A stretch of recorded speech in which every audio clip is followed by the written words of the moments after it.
invite the following to join us and to do the honors, starting off with Engineer Tilak De Silva, Chairman of the Engineering Council Sri Lanka, Engineer SBGPC Sampath Bandara, President IIESL, Engineer Ananda Gunawardana, President-elect IIESL, Engineer Anton Piris, Past President IIESL, our keynote speaker, Dr. Kishore Gomez, Chairman, Exterminators PLC, Group Managing Director, CEO of Dream Drone Group, Engineer Deepal Vikramasinghe, Managing Director, Deepal Vikramasinghe Associates, Dr. Samantha Ratnaika, Senior Faculty Member, Postgraduate Institute of Management, University of Sri Jayawardenepura, Engineer Granny R. Jalap, President of the Institution of Engineers Sri Lanka, Engineer Upali Ratnaika, Chairman of the National Paper Corporation, Professor Chandana Jalap, Chairman of Construction Industry Development Authority, Engineer Ravi Nishankar, Chairman, Industry Development Board, Major General Retired S.K. Tirunavukursu, Director, Institute of Technology, University of Moratuwa, Mrs. Chira Boteju, Director, Oceanica Group of Companies, Engineer H.T. Vichesi, Representative for the Secretary of the Ministry of Industries, Air Vice Marshal Nihal Senveratna, Representative for the Commander of the Sri Lanka Air Force, DG Engineer A.H. Thushari, Representative for the Chairman, Sri Lanka Land Development Corporation, Mr. Dilshan Arsakularatna, Director, Institute of Chartered Professional Managers, and finally, Engineer Mahinda Tennakon, Secretary of IIESL.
Thank you very much, ladies and gentlemen. Now I would like to request all of you to rise from your seats for the national anthem.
Ladies and gentlemen, once again, welcome and good evening. Can I get a good evening from our audience?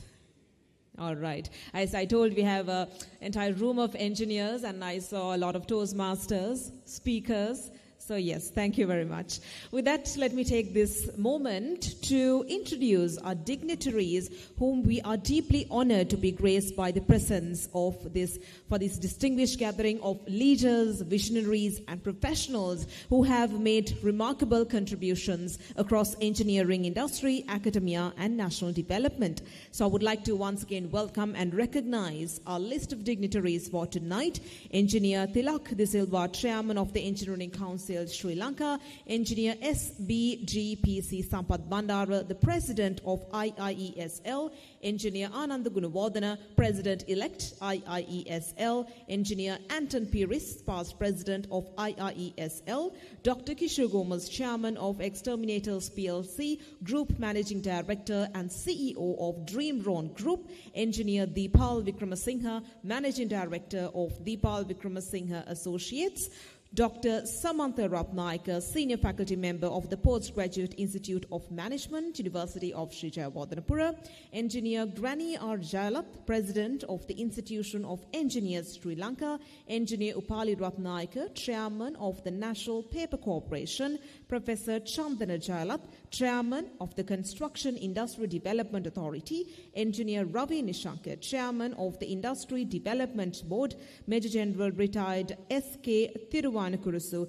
Director, Institute of Technology, University of Muratua, Mrs. Shira Botheju, Director, Oceanica Group of Companies, Engineer H.T. Vijayasiri, Representative of the Secretary of the Ministry of Industries, Air Vice Marshal Nihal Senaviratna, Representative for the Commander of the Sri Lanka Air Force, DG Engineer A.H. Tushari, Representative of the Chairman for the Sri Lanka Land Development Corporation, Mr. Dilshan Arsukul Ratna, Director, Institute of Chartered Professional Managers, and Engineer Mahinda Tennakon, Secretary of IIESL. Once again, a warm welcome, ladies and gentlemen.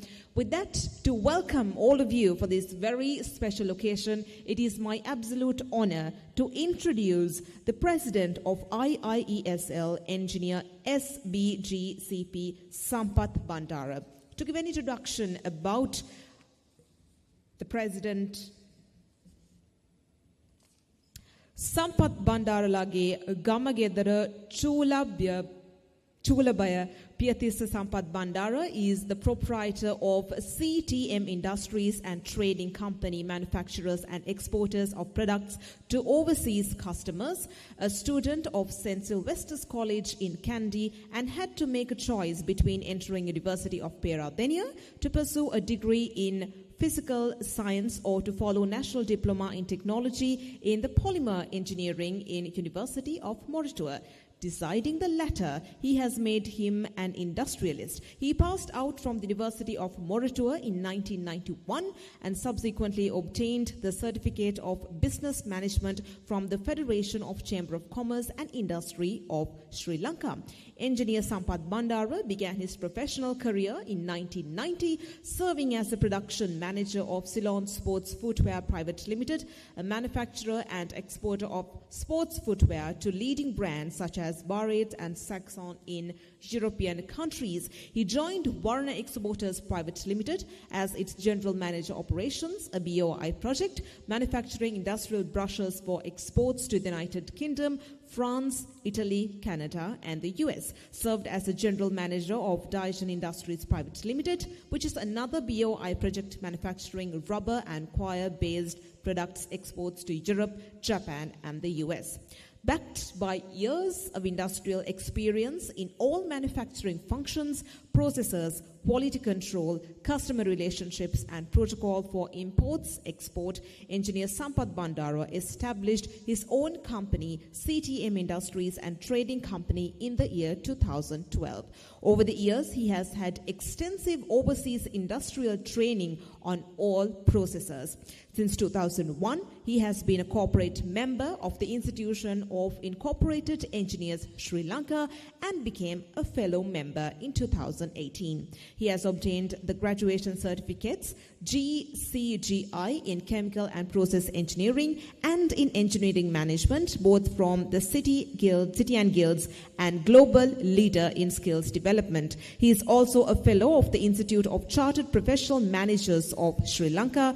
As an active member of the IIESL Council of Management, his contribution to the institute is noteworthy. He served as the Council's Assistant Secretary, Assistant Treasurer, and Vice President for 4 years. He is a competent communicator of Toastmasters International as well. He served as the chairman of Stall Evolution and Awarding Committee in the Inco exhibition for many years. He has represented IIESL in SARC Diploma Engineers in the forum in Nepal. Ladies and gentlemen, please put your hands together and welcome the President, Engineer SBGCP Sampath Bandara.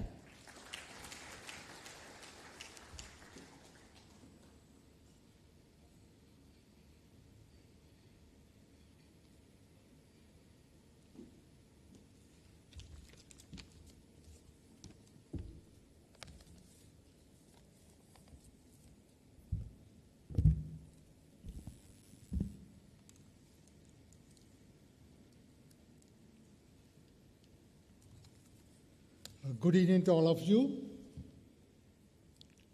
Our special invitees, Engineer Tilak De Silva, Chairman, Engineering Council of Sri Lanka. Our resource persons, Dr. Kishu Gomez, Engineer Deepal Vikramasinghe, and Dr. Samantarat Naika. Keynote speaker, Engineer Anton Paris. Distinguished sponsors, special invitees, immediate past President, President-elect, past presidents, council members of Institution of Incorporated Sri Lanka, participant, students, ladies and gentlemen.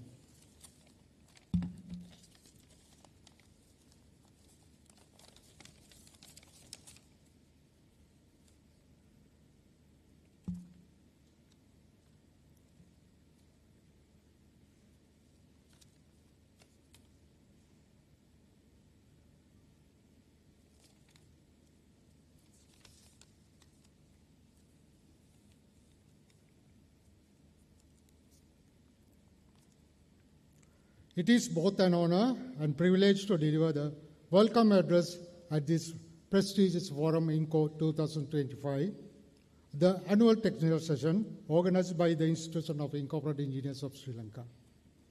On behalf of the Council of Management of the IIESL, I extend a very warm welcome to all of you as today. It is both my duty and honor to acknowledge a few distinguished individuals in this welcome address. We are privileged to have with us once again this year 3 professionals of the highest caliber. Let me extend a warm welcome to them. Our esteemed resource persons, Dr. Kishu Gomez, Engineer Deepal Wickramasinghe, and Dr. Samantha Ratnayaka. Your extensive knowledge and experience in your respective fields are truly commendable, and we are sincerely grateful for your willingness to share that expertise with us today. Our keynote speaker, past president of IIESL, Engineer Anton Paris. You are one of our eminent incorporate engineers in our profession. We are proud and privileged to have you as our keynote speaker today. Our gratitude also extends to Engineer Tilak De Silva, Chairman of Engineering Council of Sri Lanka.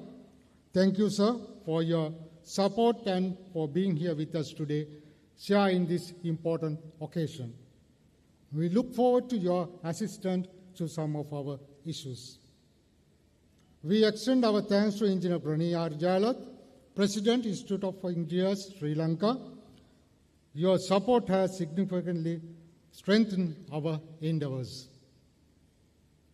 We also acknowledge with appreciation the contribution of other esteemed chairpersons, including Major General Retired S.K. Thiruvanakarasu, Director, Institute of Technology, University of Moratuwa; Engineer Upali Ratnayaka, Chairman of the National Paper Corporation; Professor Chandana Jayalat, Chairman, Construction Industry Development Authority; Mr. Ravi Nishankar, Chairman, Industrial Development Board.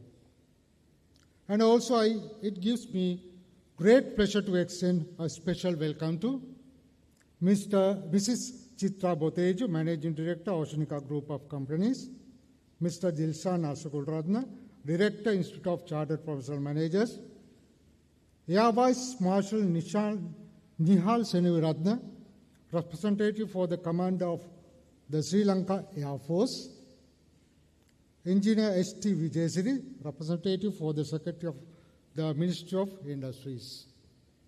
We are also grateful to acknowledge the presence of our sponsors, participants, and students from our 3 institutes. Your presence greatly enriched this forum. This technical session serves as a vital platform for the exchange of engineering and managerial knowledge, with a focus on innovation, emerging technologies, and the practical exchange of modern engineering and society. As the technology evolves at an unprecedented pace, sessions like this ensure that our members remain at the forefront of change, contribution magnificently to national growth and economic development. I take this opportunity to congratulate the organizing committee of the IIESL for the well job done. Their tireless dedication has made IIESL one of the most dynamic and forward-thinking professional bodies in the country today. We are proud to share that IIESL has seen substantial growth with a membership increase over 10,000 professionals comprising highly skilled entrepreneurs and experts from both the public and private sectors. This is a clear reflection of the strength, relevance, and reputation of our institution. Furthermore, we are on track to realize a long-cherished dream, a construction of fully equipped, state-of-the-art headquarters building in Battaramulla, which is expected to be completed within the next 18 months. This milestone will further solidify institutional foundation and enhance our ability to serve our members. In conclusion, I thank all of you once again for being here today. Your presence and participation strengthens our resolve to continue promoting engineering excellence in Sri Lanka. May you broaden your knowledge and experiences through this productive and inspiring session ahead. Thank you.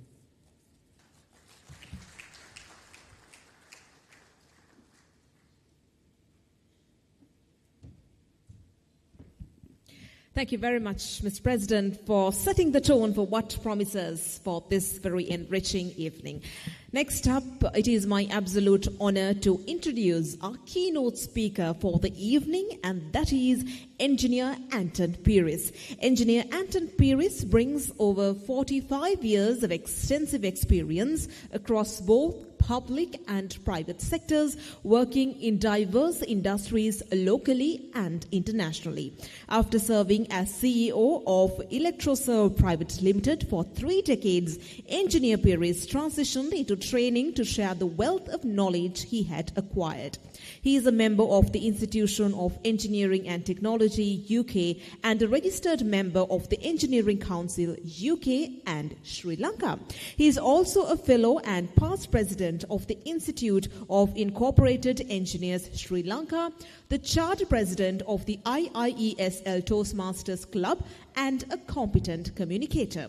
After passing out as a member of the inaugural batch of the National Diploma in Technology program in Moratuwa campus, he went on to acquire a diverse array of technical and business management qualifications. In addition to his professional pursuits, he serves as a Justice of the Peace, reflecting his commitment to public service. Ladies and gentlemen, please put your hands together and welcome Engineer Anton Pires.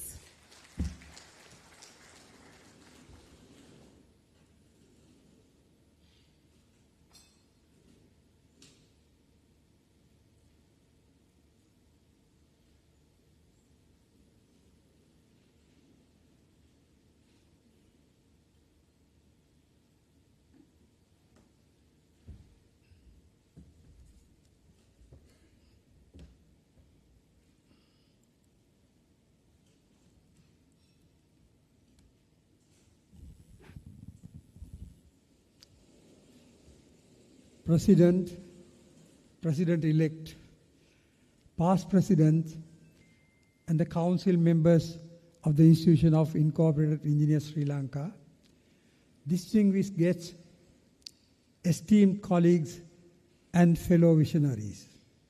Good evening. It is both an honor and a privilege to stand before you today or this evening to reflect on a profound and timely theme, engineering growth for a thriving nation.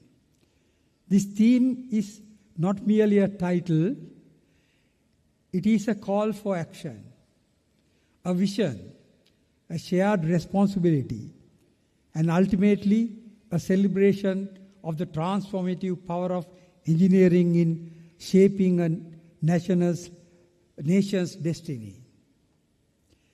Are we witnessing how engineering is shaping our path forward in Sri Lanka? Engineering is not just about structures, systems, and software. It is about solving real human problems. From the roads we travel to the clean water we drink, the power that fuels our industries, and the digital networks that bind us together. Engineering touches every corner of our existence. But today, we are challenged to think beyond the conventional, to ask, how can engineering be the catalyst for sustainable development, for inclusivity, for resilience? Let us begin with sustainable development. In an age of accelerating climatic change and diminishing natural resources, the role of engineers in designing environmentally responsible systems is more critical than ever. Whether it is through renewable energy solutions, green building practices, or innovations in waste management, we carry the tools to build a future where progress does not come at planet's expense. Engineering empowers us to harmonize growth with stewardship. Sri Lanka's commitment to green development is evident in initiatives like the Ecosystem Conservation Management Project, or so-called ESCAM. This project is led by the Forest Department and the Department of Wildlife Conservation. Integrates engineering with environmental stewardship. It has introduced landscape-level planning that balances infrastructure development with biodiversity conservation, ensuring that roads, irrigation, and energy systems are climate resilient and ecologically sound. In the energy sector, the Upper Kothmale hydropower project stands as a testament to engineering foresight. It not only contributes to the national grid, but was designed with environmental safeguards and community resettlement plans that reflect broader vision of sustainable progress. But a thriving nation must be more than sustainable. It must also be inclusive. Engineering must reach every community, every voice, every potential yet to be unlocked. Let us ask ourselves, are our systems, our designs, our institutions truly serving the whole of society? Are we bringing engineering education and opportunity to remote and underprivileged regions? Inclusivity is not charity, it is strategy. When all are empowered to contribute, we multiply innovation and deepen resilience. Engineering must serve all citizens, not just urban centers. The Mahaveli Development Program, one of the largest multi-purpose development projects in South Asia, has transformed rural livelihoods by integrating irrigation, power generation, and settlement planning. It exemplifies how engineering can uplift entire communities when aligned with inclusive policy. More recently, the government's strategy to promote inclusive and sustainable business emphasizes the role of engineering in empowering small and medium enterprises, especially those led by women and youth.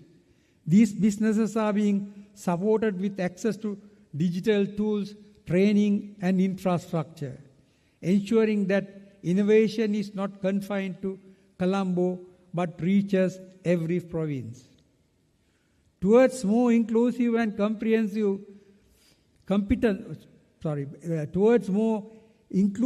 competency-based engineering profession in Sri Lanka, the regulation, recognition, and licensing of engineering practitioners is a cornerstone of national development. And professional registration plays a vital role in upholding these pillars.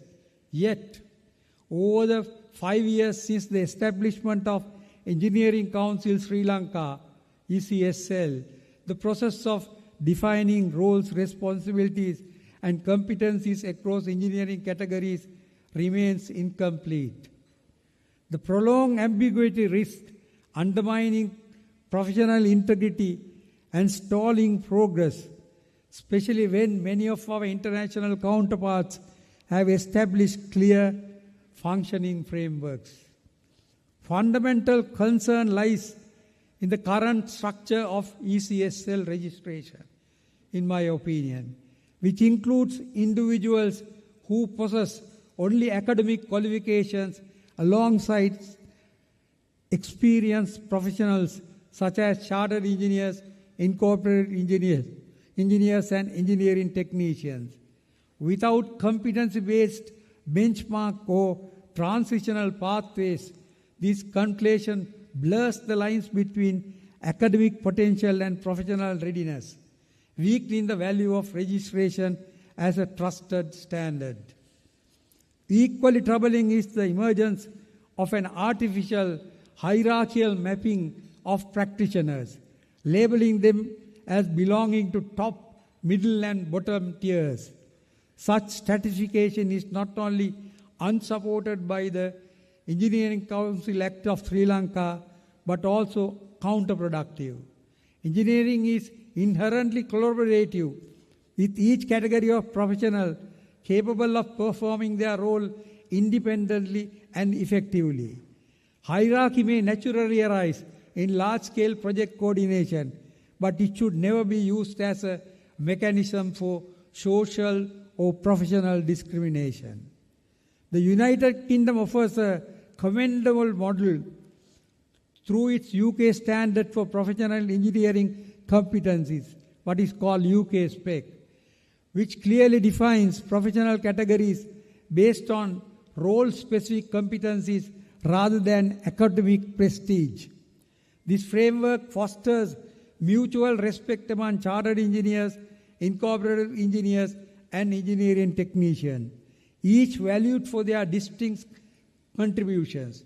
The UK's success in eliminating social barriers within the profession should inspire similar efforts in Sri Lanka.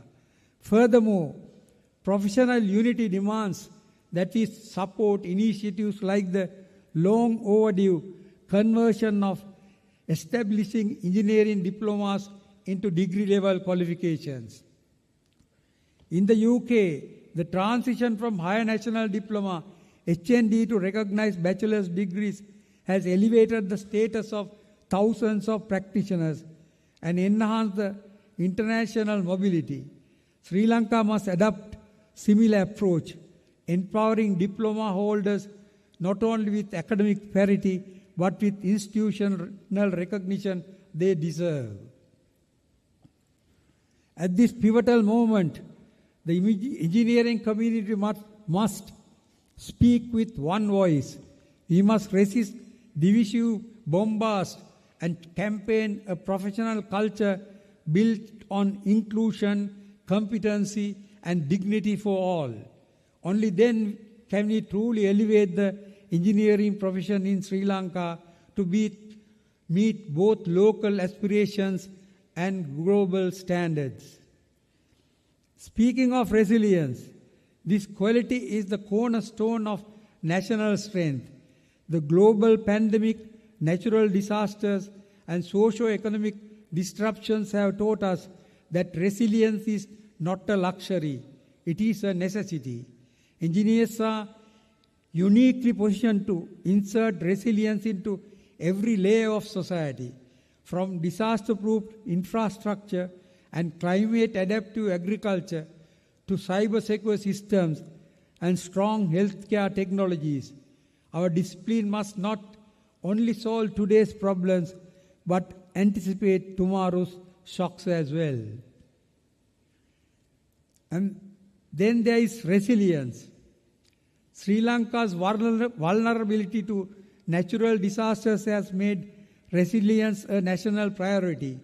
The Metro Colombo Urban Development Project, for example, has introduced flood control systems, urban wetland restoration, and improved drainage infrastructure, designed and implemented with engineering precision to protect lives and livelihoods.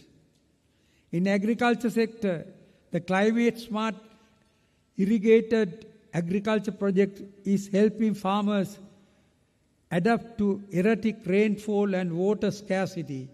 Engineers are working alongside agronomists and local communities to modernize irrigation systems and introduce data-driven water management.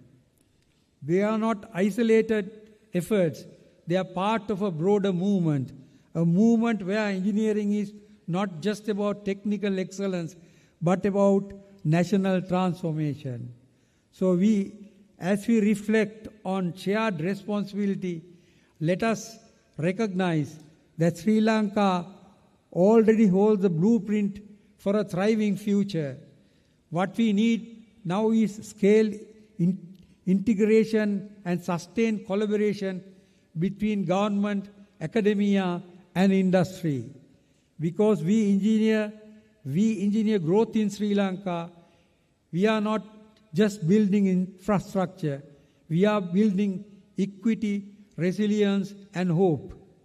In this great endeavor, engineering is not a solitary purist. It is a collaborative force. It interconnects with policy, with education, with entrepreneurship.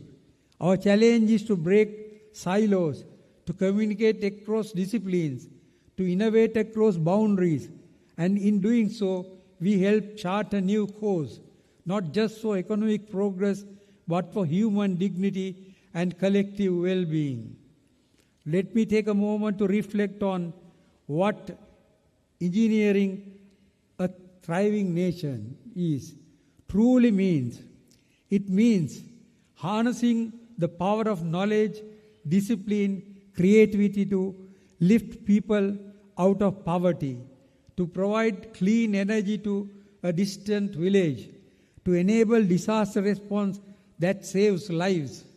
It means choosing a path where progress serves not a few but all.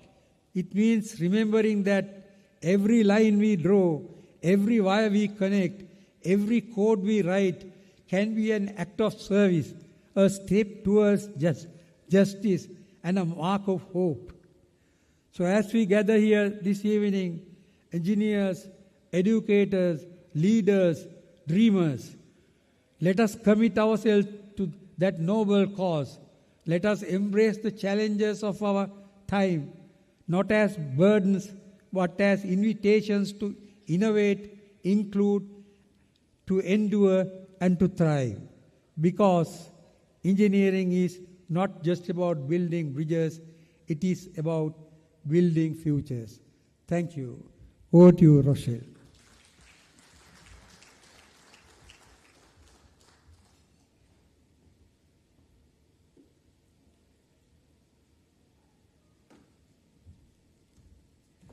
Thank you very much, Engineer Anton Pires. Shall we all put our hands together once more for our keynote speaker for the evening? Following two speeches, it is now time to take a brief pause, a vibrant pause, as we present to you our first cultural item for the day. Ladies and gentlemen, please put your hands together and welcome our talented performers for the night.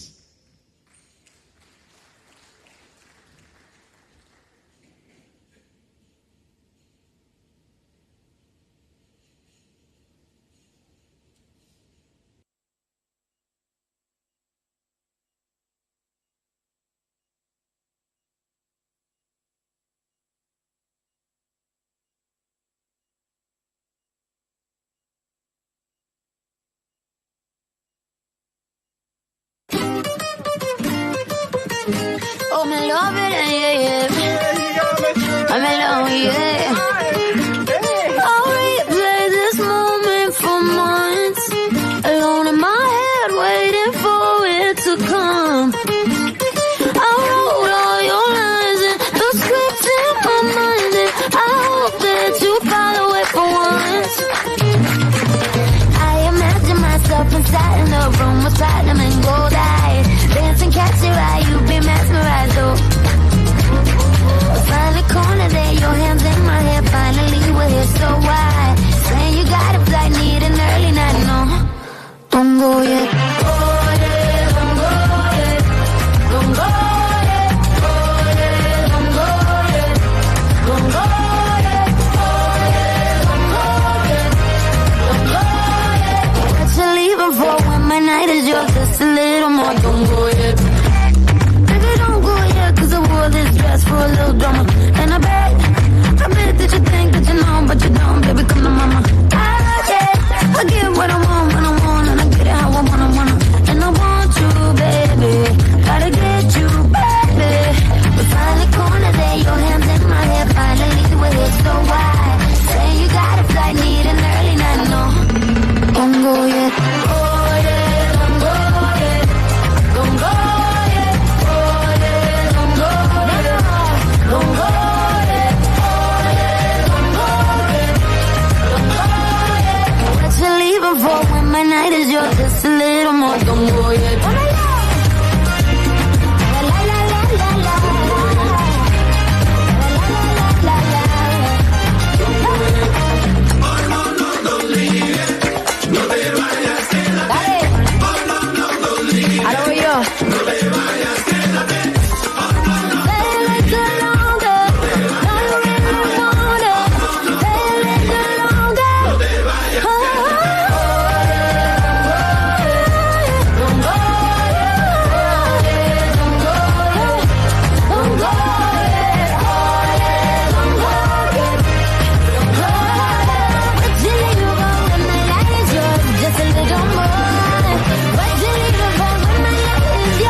looking for when my night is yours, just a little more. Don't go yet.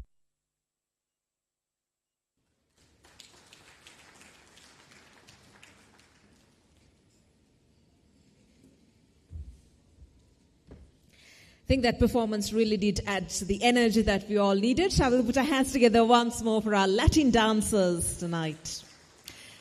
With that, we will be commencing our first sessions for the evening, and it is my absolute honor to introduce our first speaker for the evening, and that is Dr. Kishore Gomez. Dr. Kishore Gomez, one of Sri Lanka's most awarded and respected corporate leaders. He currently serves as chairman of Exterminators PLC and group managing director, CEO of Dreamron Group, while holding board-level roles in both local and international organizations. Mr. Gomez is best known for his exceptional leadership as managing director and CEO of Chevron Lubricants Lanka PLC for over 18 years, making him the youngest and longest-serving multinational CEO in Sri Lanka. He also served as chairman of Sri Lanka Tourism, leading its recovery post-2019. A fellow of the Chartered Institute of Marketing UK, Dr. Gomez has addressed global forums in the US, Thailand and CHOGM 2013 and has served as a keynote speaker in top university and industry panels. Among his many accolades are the Best Business Leader Award, TOYP Entrepreneurial Leadership Award, and multiple Lifetime Achievement Awards in 2025 for his business leadership. Of course, beyond business, Mr. Gomez is a mentor, media personality, former national athlete, and advocate for youth, sports, and social causes. Ladies and gentlemen, please put your hands together and welcome our first speaker for the evening, Dr. Kishore Gomez.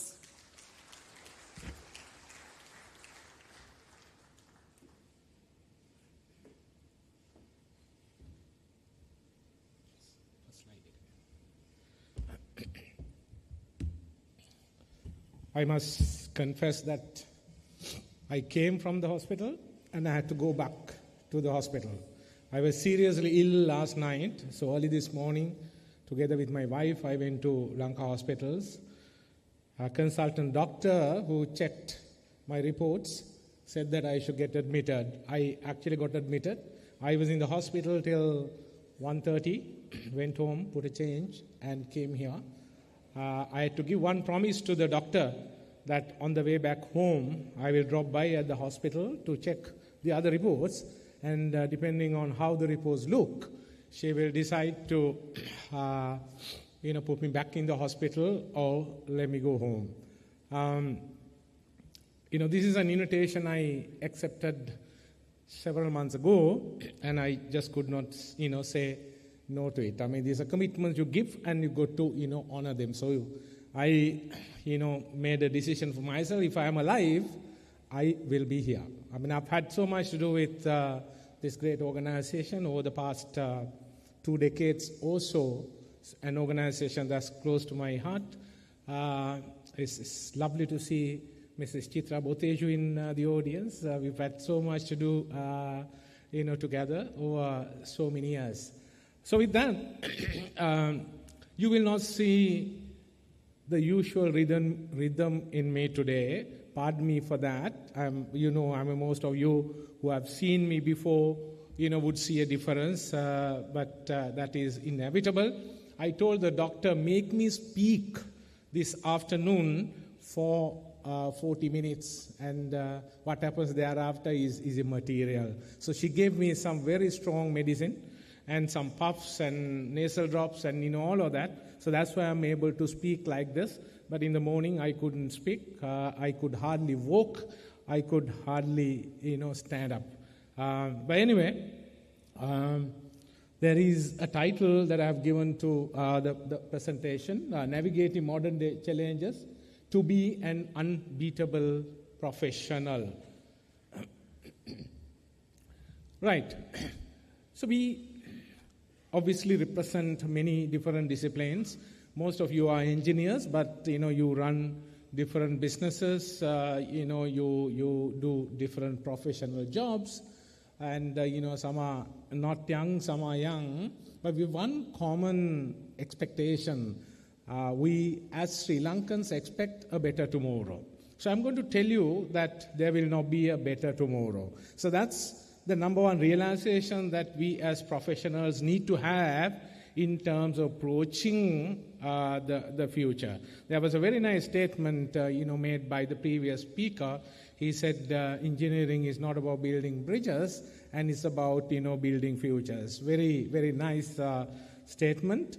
So I'm going to tell you as how the engineers can create a better future.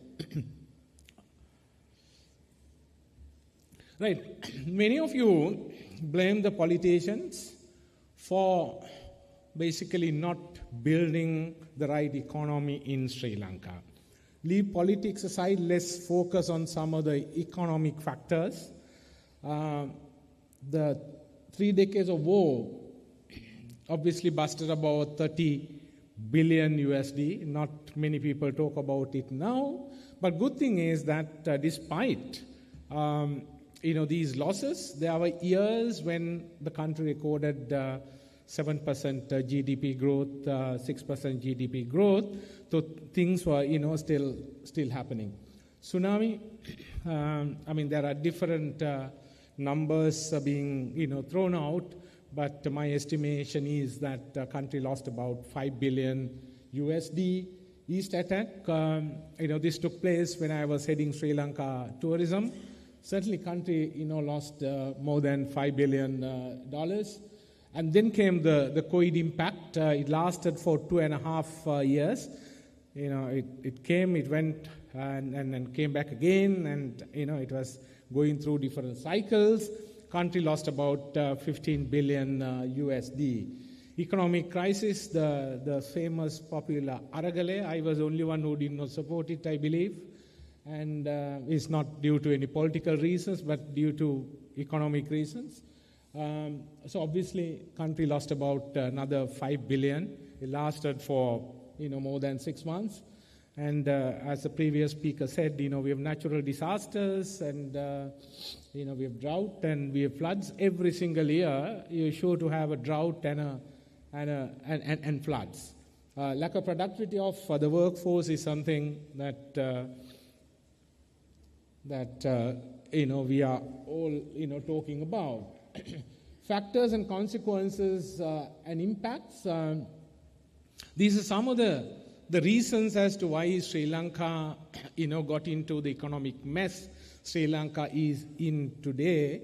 Let's not go through each and every line, but these are some of the numbers. If you want to take a quick look at it. So this led to humongous economic issues. Right. So with all this, don't expect a better tomorrow. Size of the Sri Lankan economy today is 92 billion. That's the estimate, the latest estimate, with a per capita income of 4,200. Size of the global economy is $86 trillion, of which US controls $30 trillion, so more than 35% of the global economy is controlled by the US, and that's why Donald Trump is so powerful. But you go into some of the statistics underneath, you find that there are humongous issues. Out of the 8.4 billion people this planet holds, 2 billion people live with less than $2 per day income. So at today's rates, it's about 600 rupees. What can you do with 600 rupees? About 1.5 billion people already do not have access to pure drinking water, right? And 9 million people die out of starvation, not having enough food to eat. Right? So that's the global scenario. I can go on and on, sharing more numbers, but we have to know that the global economy is in trouble already. Coming to Sri Lanka, back again, Do people die due to starvation in Sri Lanka? Yes, it happens. It's just that not enough publicity is given. When I was heading Sri Lanka tourism post-East attack, I was touring the entire world, and when I was in China together with the minister, there was this message that came saying a lady with 3 kids took their lives in Kolpeti, right? So they were run over by a train, and there was a letter saying, I didn't want to leave my kids, not knowing who will look after them, so I'm taking their lives, and so sorry. And 2 months before that, there was another family in Malimbada Matara, 3 girls, mentally retarded to an extent, and mother and that family of 4 did not have food to eat. And the villagers at the end took them to the hospital, but before they were taken to the hospital, 2 were dead, and the other 2 died in the hospital, right? 40% of our people, right? Now, latest estimate in terms of population in Sri Lanka is 21.7 million, and out of 21.7 million, 40% of our population can't have 3 meals a day. Absolutely no way 40% of the population can have 3 meals a day. Not many people talk about it, right? So there is a huge economic crisis globally and locally. So do not expect a better tomorrow, but we as professionals can do things to create a better tomorrow for us.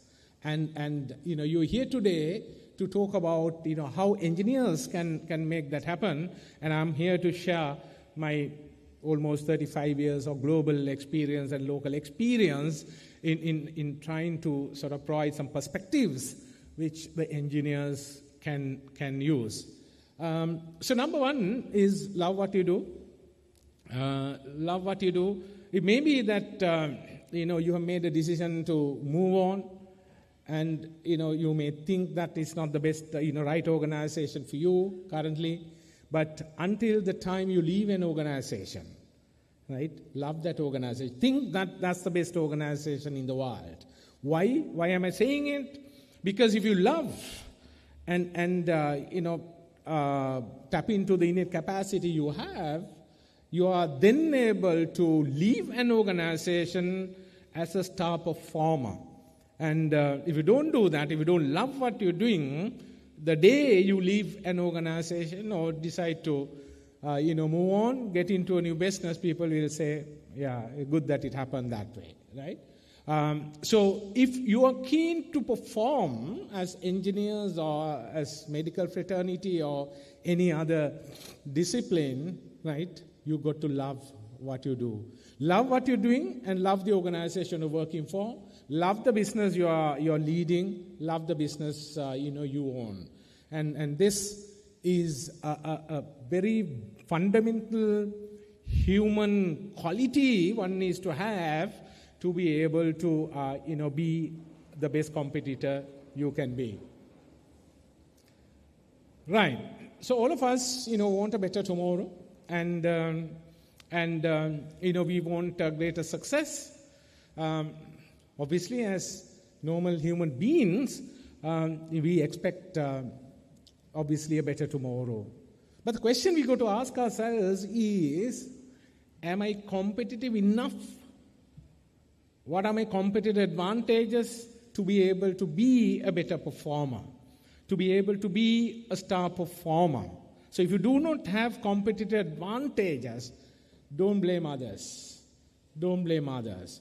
So every single month, you got to do a self-audit and ask yourself as to what is happening to the competitive advantages you have. Are you building on the competitive advantages you have, or are you sliding down, right? So you want to be a star performer. There is only one way in which you can do it. That is by adding on to the competitive advantages you are already holding on to. Right. Now, there's tremendous competition. I talked about the global scenario. I talked about the Sri Lankan scenario. So what happens is when the world is depleting the natural resources and when there is a population growth in order to share the depleting resources, that creates greater competition, right? So you got to be the best you can be, and there's one way in which you can do it, that is by chasing recognition all the time. Have a desire to look for recognition in everything you do. Be hungry for recognition, right? This is a fundamental leadership behavior that we need to have. This is a fundamental leadership attitude that we need to have. Because if you are not keen on earning recognition, building recognition for you, you will not do anything right. So if you're keen to be a star performer, if you're keen to beat the others, you want to be the best you can be, work for recognition. Right. We Sri Lankans are action-oriented. The moment we see a task that has to be performed, until we do that, until we get ourselves engaged in it, we have no patience, right? So that's why Sri Lankans are action-oriented people. Where have we gone wrong as Sri Lankans? Where have we gone wrong is where we've not had the right plan in place, right? Just imagine if our politicians did what was right for the country, and they did 50% of that. What would have been our economy today? So one discipline we professionals need to have is, head before your body, right? Until and unless you have a plan in place, don't be hastened to execute it. You will still have an outcome, but that outcome will not be to your satisfaction because you have executed something, without the right plan in place. So this is very important that you, get this discipline into you. I've used the visual of a heart surgeon. Just imagine if this heart surgeon opened someone's, heart to see what is actually wrong in that heart, to make a determination, what surgery to be performed, as opposed to the same surgeon doing all the tests required, knowing, what has to be done inside, and before you open the heart, specifically knowing, what surgery to be performed. There is a difference between the two. So in our work life, patients don't die, right? People don't die. So therefore we take this, very, very lightly. But most people go wrong not because they have not executed things well, because they have executed the wrong plan, right? So good old days, we were talking about analytics, doing analysis. The world, talked about critical analysis. Given the level of competition the world is faced with, the professionals are faced with, critical analysis is not enough. You've got to have clinical analysis. And that's why I have used the visual of a surgeon. So before you do something, do that clinical analysis and come up with the best plan you can think of, and then execute it. You will certainly have better results, being achieved.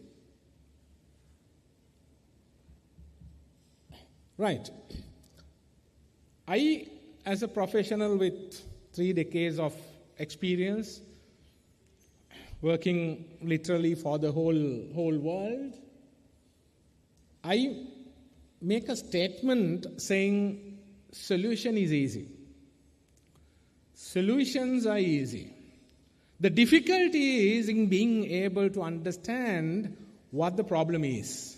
Most of us, without understanding the problem, try to present solutions, right? So there has to be a lawyer in engineers. Let me suggest that. Unless you are a lawyer, unless there is a lawyer in you, there is no way that you can be the others, that you can be a star performer, that you can achieve what you desire as a professional. So I have a formula, and at the end of this month, by Monday, I don't know whether the fuel prices will go up. There is a formula the government goes by. So this is not that, this is something else. Just look at the formula at the bottom. Understanding an issue comprehensively or up to 100%, presenting a solution that addresses 50% of the issue as understood is far better than understanding an issue only up to 50% and presenting a solution to a problem that is only understood up to 50%. Do you get it? Right?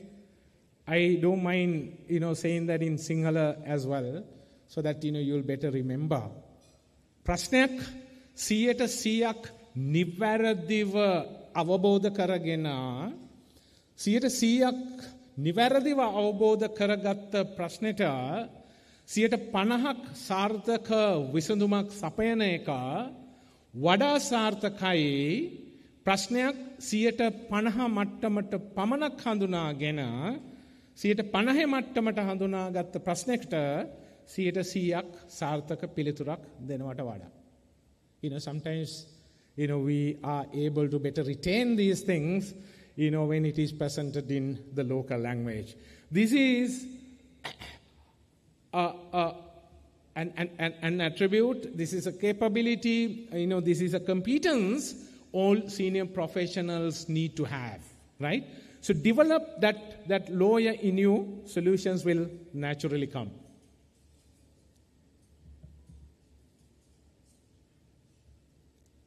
Right. Many of us, from our school days and, during our first degrees and postgraduate, whatever, we've been told that, we need to have a long-term plan, for our life. I completely disagree with that. Right? Reason being that there is no long-term in this world. There is no long-term, one. Number two, the long-term is successfully created when you start performing in the short term. So unless as a professional you don't perform in the short term, there is absolutely no way that you can create a successful long-term journey for you. Right?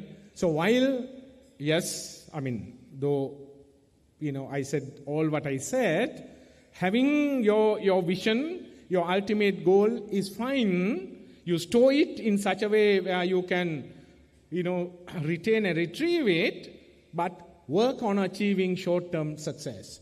This world does not allow you to, achieve, long-term success unless you keep performing on a daily basis. So it's a battle that you have to take on a daily basis, keep improving your performance on a daily basis, and through that process to create long-term success, right? So to me, there is no long-term, right? Who thought that, this war, would have taken place? And do you and I know what is going to happen next? Right? Nobody knows, right? So today is a certain environment. We know what is happening. We know what it is. We know the challenges. We know everything else. We know the opportunities, right? So perform to your maximum in the given environment, right? Right. Most of us are goal-oriented, target-oriented. Rightly so. We need to, certainly achieve goals. We need to certainly achieve targets. And we engage in activities to be able to, achieve goals. But I propose that we should not be worried about targets, and that we should be worried about not targets but behaviors. The reason being that we human beings, we professionals, do not control targets. All what we control are the behaviors that we can engage ourselves in, right? So don't try to control what human beings cannot control, which in this case is the target. And if you're keen to achieve the target, keep managing the behaviors, right? There is no fun in thinking about the target. The reason why human beings should like targets is, once targets are achieved, there are benefits that you can derive. If there are no benefits that you can derive out of achieving targets, normal human being will not chase targets, right? So when the younger generation, at interviews, I'm looking for a challenging job, right? I ask myself, why should a normal human being look for a more challenging job if a less challenging job can give you the life you desire, right? So these are all, just outdated theories. I was going to, use a different terminology, but I, somehow, managed not to, come up with that statement, given that it's a formal, gathering. So, yes, certainly you have to get the target into your system, but beyond that, don't worry about the target, worry about behaviors, worry about actions, worry about execution, and that's how you hit the targets. Right. Most of us, as seniors or middle managers, we keep complaining about people. Sri Lankan leaders are very famous to always criticize the subordinates, lower levels. We always say that we don't have good people, right? I like to suggest that we have people we have. Make them good, right? If you're saying people are not developing, don't try to develop them. Develop yourself. Keep the gap expanded day by day. Let your subordinates see that you're growing, right? And that's how you are able to actually develop people, right? You don't stay where you are, right? You don't be the same person you have been 10 years ago, right? That does not inspire your team members. If you want to inspire the team members, you want to keep them developed, develop yourself. There is no other logic, there is no other theory in this world.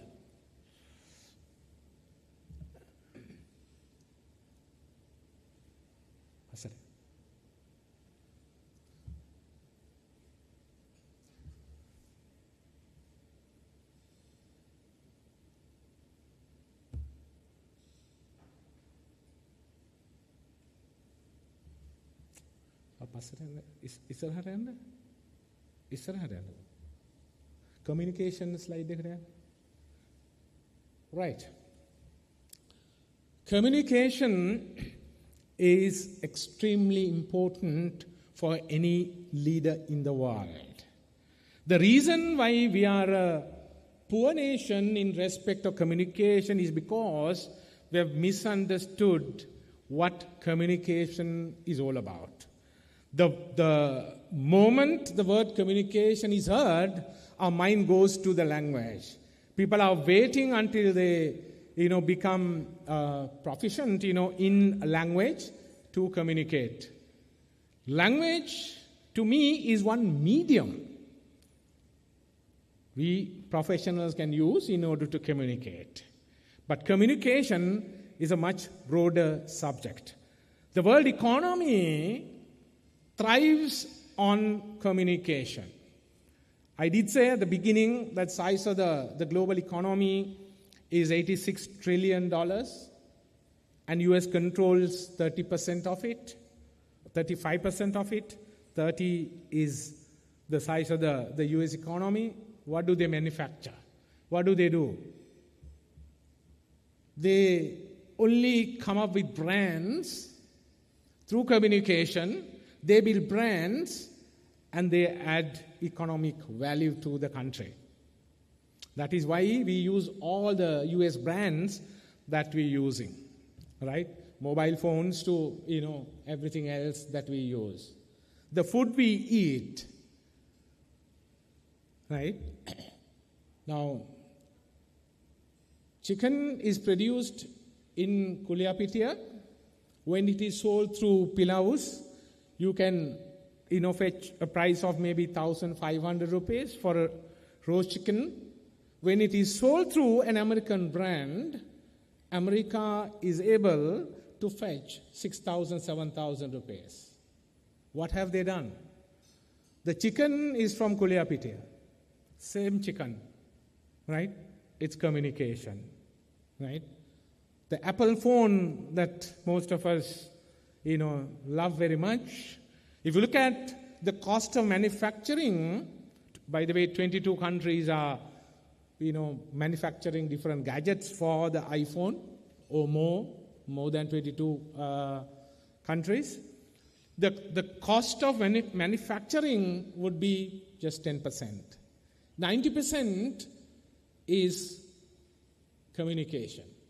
90% is the margin US keeps because they have communicated well, right? So we in Sri Lanka do not have economies of scale. So that is one of the biggest disadvantages that we have. So therefore, there is only one way in which we can grow the economy, that is by being better communicators and building brands, right? Work-life balance.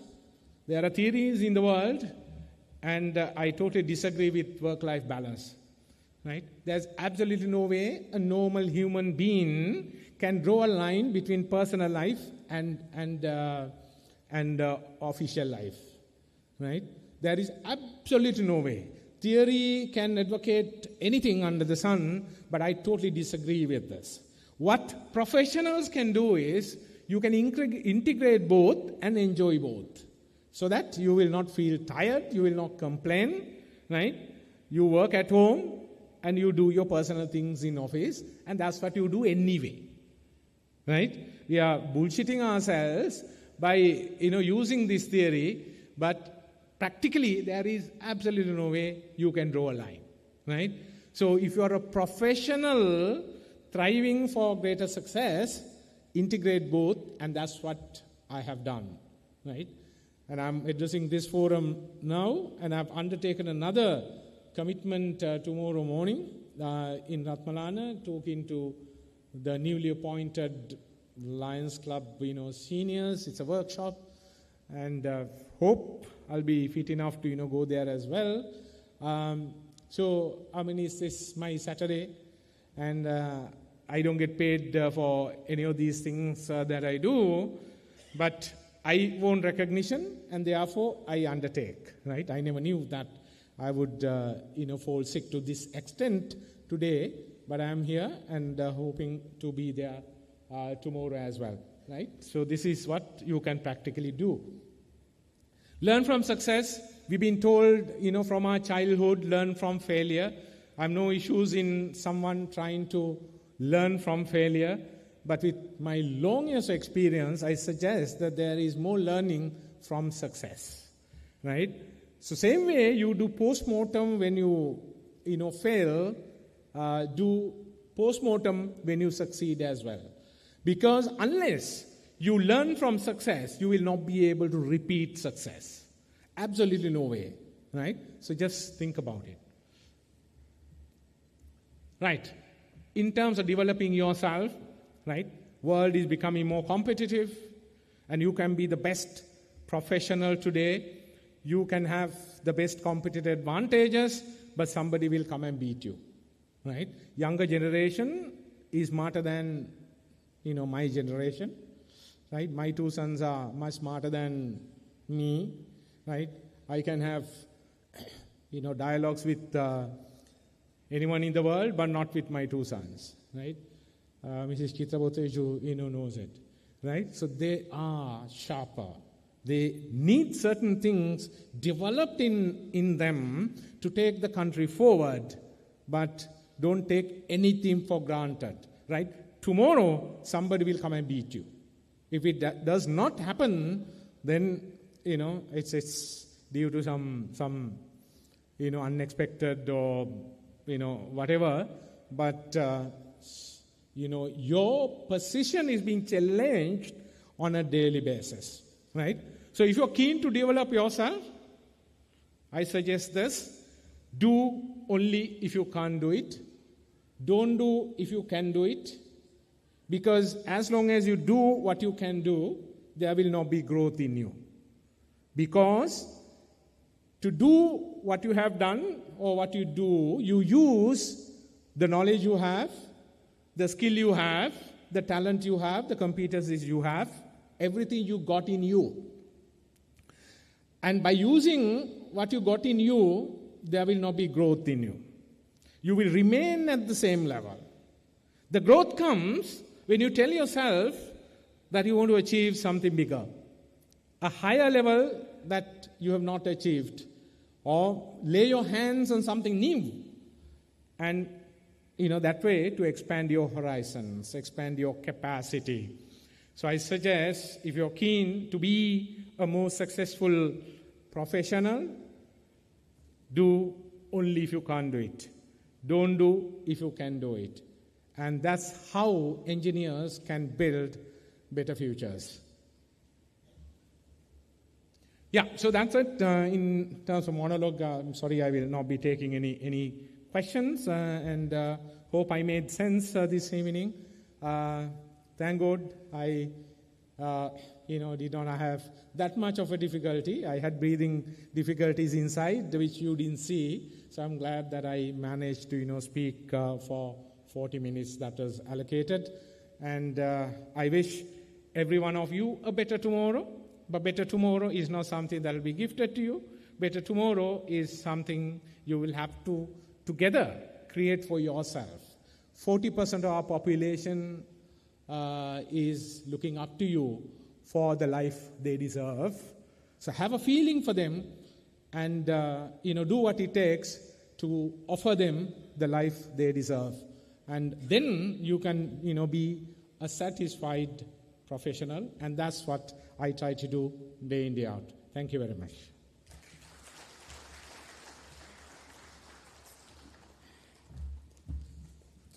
Thank you very much, Dr. Kishore Gomez, for your very valuable words. And thank you very much for joining us as well. So to give a token of appreciation, I would like to now invite the President, Engineer Sampath Bandar, along with President-elect, Engineer Ananda Gunawardana, to stage.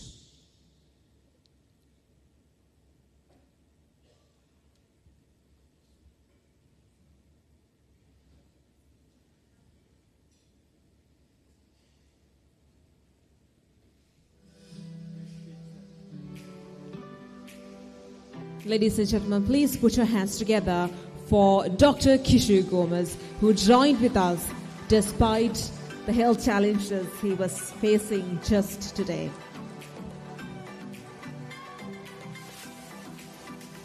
Thank you very much, Dr. Kishore Gomez, once again, and wishing you speedy recovery. Get well soon, sir. And with that, of course, to make any event successful, there are few people that play a pivotal role, and one of such parties are the sponsors for any event. So it is time to recognize our sponsors for the evening, starting off with our bronze sponsor, Spectrum, and co-sponsors, ATG Glove Solutions and D&W Associates International Private Limited. Ladies and gentlemen, your first set of sponsors up on your screen.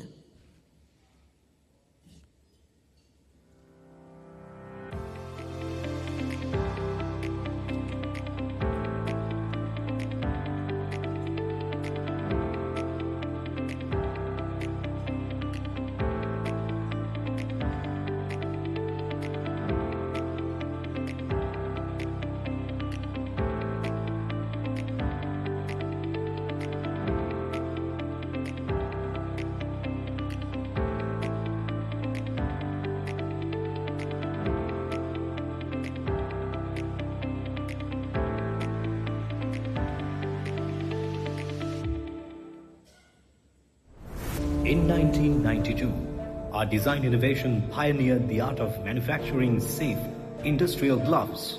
The wealth of experience since then molded us to produce what is known world over today as the second skin. We rendered many firsts, including the globally renowned Maxi-Dex that adheres to the Virosand and ADAPT technology. It is with pride we cherish the many certificates of compliance and awards of excellence conferred to us for our perseverance and commitment throughout these years in the production process. 6,000 trained professionals continue to maintain a zero outsourcing policy and ensure 100% control and monitoring over the manufacturing process. We operate in 7 secured factories in the island nation of Sri Lanka. In these 3 decades of innovative glove making, we've been consistent, socially conscious, environmentally friendly brand that is impactful, responsible, and bold. Because we are ATG.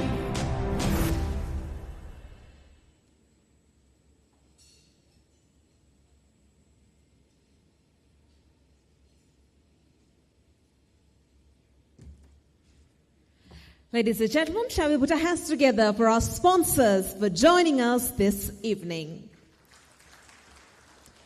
Thank you very much. And with that, we shall take another break for a beautiful Hindi dance. Ladies and gentlemen, please welcome your talented performers back on stage for a Hindi dance.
नशा तेरी अखां विचों आवे मैनू मैं वेखिया बड़ा नायो लखां विचों आवे मैनू जेड़ा नशा तेरी अखां विचों आवे मैनू मैं वेखिया बड़ा नायो लखां विचों आवे मैनू दिल दे नेड़े होवे तू मेरे दिल दे नेड़े तू मेरे दिल बस जावे तेनू जेड़ा नशा तेरी अखां विचों आवे मैनू मैं वेखिया बड़ा नायो लखां विचों आवे मैनू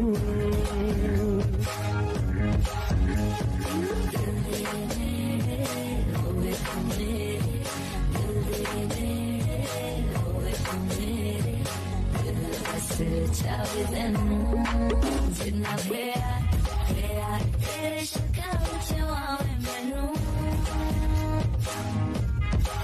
मैं वेखिया बड़ा नाल लखां विचों मैनू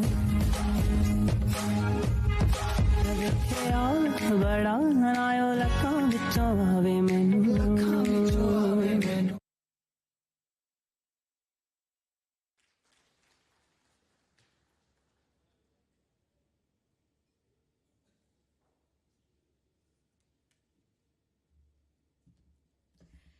Shall we all put our hands together once more for our talented performers to bringing this energy to this audience. And with that, ladies and gentlemen, we shall now move on to our next presentation for the evening. And it is my absolute honor to introduce to you our second speaker for the evening, and that is Engineer Deepal Vikramasinghe. Engineer Deepal Vikramasinghe, a veteran civil and structural engineer with over 40 years of experience, a graduate of the Society of Engineers UK, he began his career with Surat Vikramasinghe Associates, contributing to major projects such as the National Institute of Health Sciences, Kalutara, and the National Hospital redevelopment in Colombo. He later partnered with architect Milroy Pereira on the iconic Kandalama Hotel, followed by landmark projects like the Blue Water Hotel and Sinbad Hotel, Anantra, presently by Jeffrey Bauer.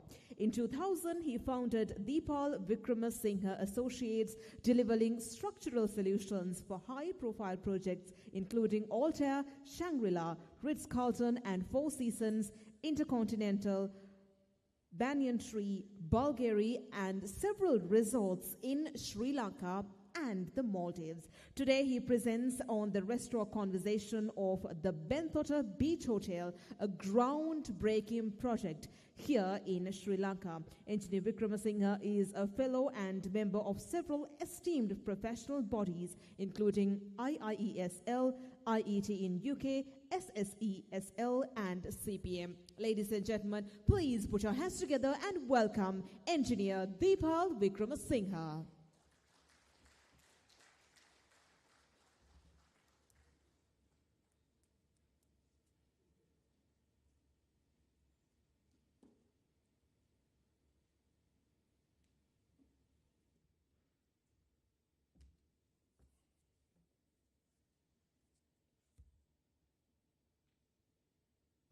Thank you very much, and good evening to all of you.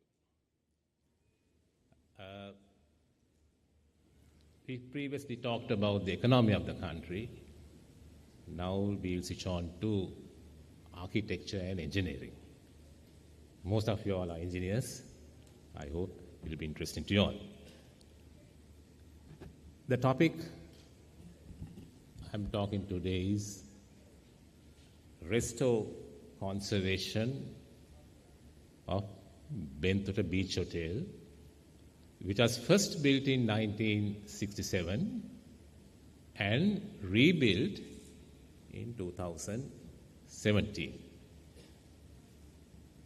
Before getting to the topic, I'll explain the difference in this project. So start with restoration of buildings, which is quite common in Sri Lanka. As you know, restoration means if a building is in a dilapidated condition, we can repair it, resurrect it, re-strengthen, put back the finishes, and make it livable. So that is a restoration of a project or a building. Classic, there are a lot of millions of examples you can see in the market. My mind goes to Tower Hall in 1980, which was in a dilapidated state. Then the government took it over and completely restored and make it workable. So that's called restoration part. Conservation is different. It's different from restoration. Conservation means if a building, whatever the remnants, you resurrect it in such a way that you don't add anything. If there are pillars or foundation plinths, you realign them, reposition them, and make it, just preserve it. As an example, I'll tell you, Anuradhapura period, if you see our Abhegiri complex, the monastery complex, anybody who had gone there would have seen the monasteries use the remaining portions, whatever that is there, the pillars or the foundations, everything is realigned and repositioned. nothing is added. So that's the basic definition for conservation. Now in this project, Bentula Beach Hotel, why we call it restore conservation, it was a building that was there. We rebuilt it as per the original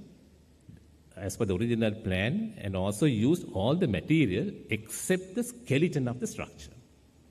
So that's why we call the combination restore conservation. If you take Bentota, the border between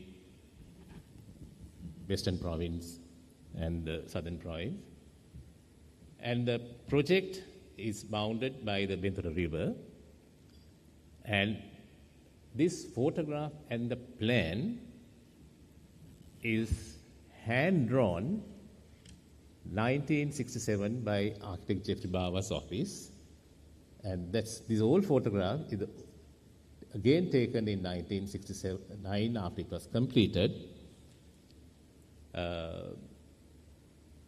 What is unique in this hotel is, history says this area, this land was actually, there was a sand mound, a natural sand mound. Also they say during the Dutch period, they have used this as a fortress.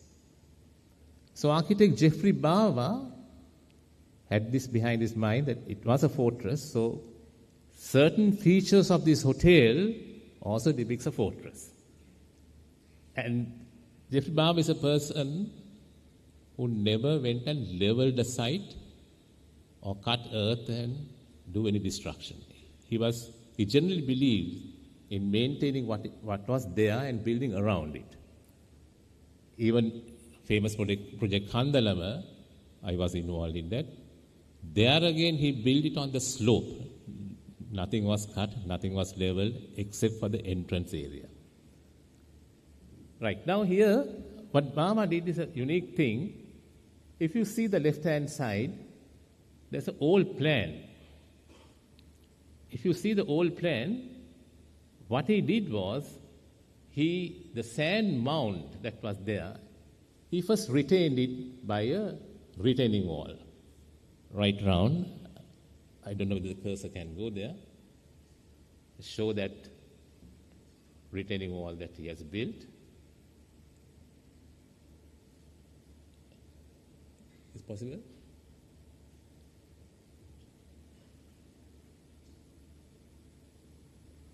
All right.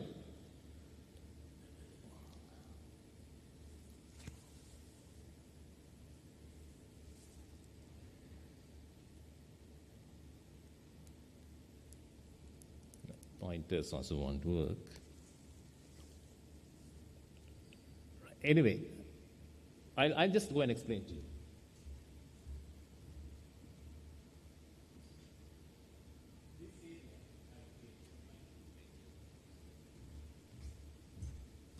What he did there was, he just retained the earth mound.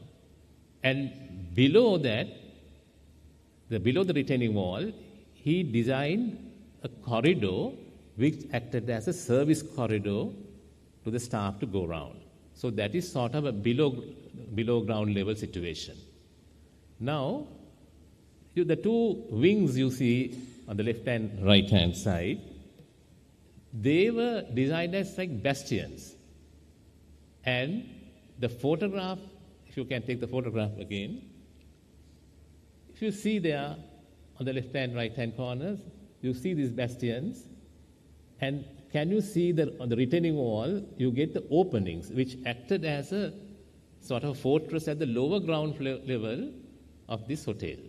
And this is another photograph which depicts that feature where he maintained the lower ground level as a fortress with a ring of corridors and two bastions where the staircases were done. And the entrance to the hotel was to this arch opening you see here. From there, you entered from the lower ground level to the upper ground level, which was the main area, the reception, and this other services like restaurants and public areas were housed on the upper floor. if you can get back the plan again, there was a courtyard. Now, the courtyard was actually on the upper ground level. There was a courtyard with frangipani trees as well as the lily ponds. So what he did here was the natural, the earth mound was retained, and upper level was considered the upper ground, and below, from the below ground level, you entered the hotel. Next photograph. Now, if you see this, from this arch that you are seeing here, the black color thing, from there you go in, you go to the entrance level, which I explained, then there is an L block. Behind that you can see 2 more floors of residential facilities, like the room facilities are provided on the 2 upper floors. Now, after entering the hotel from the ground level, then you go up to the first and second floors. There's something unique he has designed there. If you go to the photograph, these are the drawings which he has done. If you can see, and engineers will find it easy to understand, the 2 corridors that you see at the lower ground floor, then the upper level you can see the trees and the water lily pond, that's the entrance courtyard, and the public areas were housed on the upper ground level. Above that, the residential facilities, he had done a very unique kind of design. Basically, you can see the first floor of this building with a sort of a cantilevered position. You can see it's cantilever off a cantilever. Visually, he has created this cantilever off a cantilever situation. But actually what he has done is taking the first floor slab out, and there was a hanging column. Later to find that it was not a cantilever, but basically a slab hung with a column. So an inverted slab with inverted columns. So theory works very well, and also he had used very thin columns for the suspending this slab. And it's basically, the size was something like 125 millimeters by 125 with timber cladding. And also from the first floor to second floor, you see the same detail he has done. Again, you see a protrusion out and a hanging column. There also what he has done is, same slab, it was hung from the column, there's a hung column, and that column was taken by the portal frame, which was a very solid portal frame, concrete portal frame. So this, and you can see it from the photographs, this at the right-hand corner and the left-hand corner, this cantilever, the visual cantilever is there, but it was acting as a suspended slab. I'll explain to you in detail how it happened later.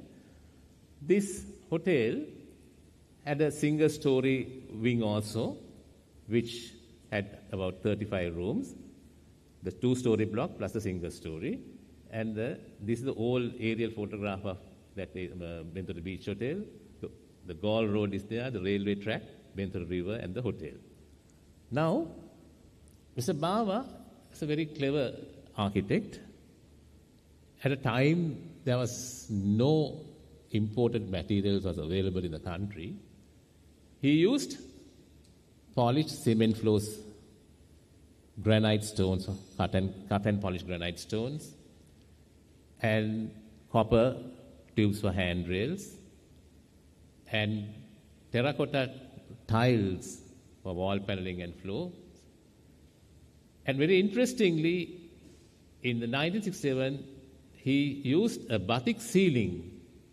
First time he has used a batik ceiling, no other artificial ceilings, done by a Sri Lankan designer called Inco Fusion, and that was again reproduced in 2017.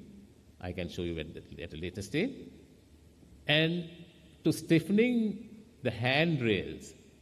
To stiffen the handrails, he has used those, most of us have not heard about it. This is called a sekku gala. To extract oil, they use this sekku gala. And to that, he connected the horizontal bars and they stiffened it. And in a subsequent photograph, I'll show you how finally we have developed it. So, using a lot of local materials, he created this Ventura Beach Hotel in 1967. Right. Now, this is a plaque of the opening. They have put a plaque. Edward Reed and Big, the architects, and the contractors are Ahmed and Hamid. So, of course, the left-hand side photograph, if you see, the effect of that cantilever is very, very nicely visible. And also you can see the thin column, concrete columns cladded with timber paneling has been provided to support it. So this was his original design. And also at the lower level, you can see the stone wall with the fortress. And all those photographs are taken about 60 years ago. Now this is the background of this hotel. Now comes our role. 2017, the present owner, John Keel's Hotels, want to upgrade this hotel to cater for the modern day tourist requirements. Because what happened, though the building, it was designed 50 years before and certain facilities were not up to the mark after the period of that nature. So then, by the way, this hotel was owned by Ceylon Hotel Corporation, and they sold it to Vitol Bousted in 1980, and from them it was transferred to John Keel's Hotels. So the 2017, the management decided we should upgrade this hotel. Two schools of thoughts. Why not you refurbish it? Other school of thought was, why not you rebuild it? Rebuilding has certain constraints. They said, if you want to rebuild it, you cannot change any of the dimensions that was there in the original design. When you say dimensions, basically what he said was, what the client said was, the structural sizes should not be changed. If they had a 125 by 125 column, it should be strictly that, no change. The first school of thought, why can't we refurbish? Then we did say, like, let us do a structural inspection report. And we hired the service of University of Moratuwa. With them, we did an investigation. To our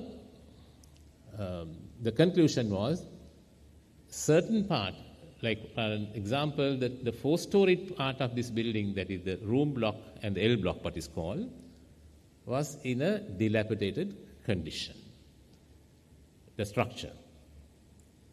And also the fact that it was not noticed, the entire structure, the concrete structure, was cladded with timber. So once we removed the paneling only, we found the situation that was there. And yes, we could have repaired by introducing a reinforcement cage outside and also slightly increase the size of the column. We could have repaired so that it can have a better lifespan. Condition said, you cannot change the sizes. So with that situation, we said, if you can't increase the size of the columns or the beams, slabs, it may be difficult to maintain the same sizes, so therefore we can't do that. Then the front side, of course, it was in a better shape. Whatever they have constructed with stones, the stone paving, the stone retaining walls, as well as the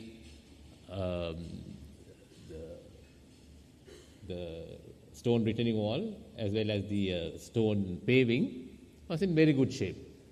The retaining wall, even after 50 years, no leaks, no dampness, no cracks.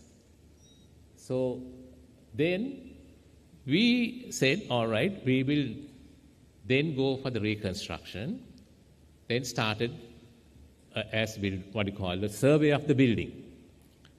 During the survey, we came across a situation where some of the grids that was used were having a difference about 6 to 8 inches. So then we asked the client, shall we rectify the mistake? He said, no. Build on the same footprint with those odd differences, do not change. The reason, because if we are using all the other materials that was used for this building except the structure, so therefore we cannot add anything for filling the gap. So therefore they said, just go on the old dimensions. Then we said, all right, we'll do a detailed survey, like taking account of all the material that has been used. Each and every material that was used was numbered and recorded, photographed, and kept aside, so that when we are reusing it, it can be used in the same position. By the way, now you can see the right-hand side photograph. This was the grand entrance from that arch to enter the building, and that's on the top. You see the inner distill, that batik ceiling that I was talking about. And Jeffrey Baba architect has also used this copper handrail, and all these items are numbered and recorded. So it took us about 3 months to do the complete numbering and recording of all this, including the doors and windows, the balustrades, everything was numbered. The reason that we couldn't change the dimensions was of the structure, because none of these things would have fitted in when we were after doing the structure. The only thing that we did was the replacement was the structure, the rest was repositioned as per the original plan. So with this exercise, we went out for tender to start construction work. Now, there comes the interesting part. The part of the structure that was dilapidated, we decided to remove. Then there was this entrance. That's the same entrance that you see with that arch at the black gate there. That was the entrance to that hotel from the lower level.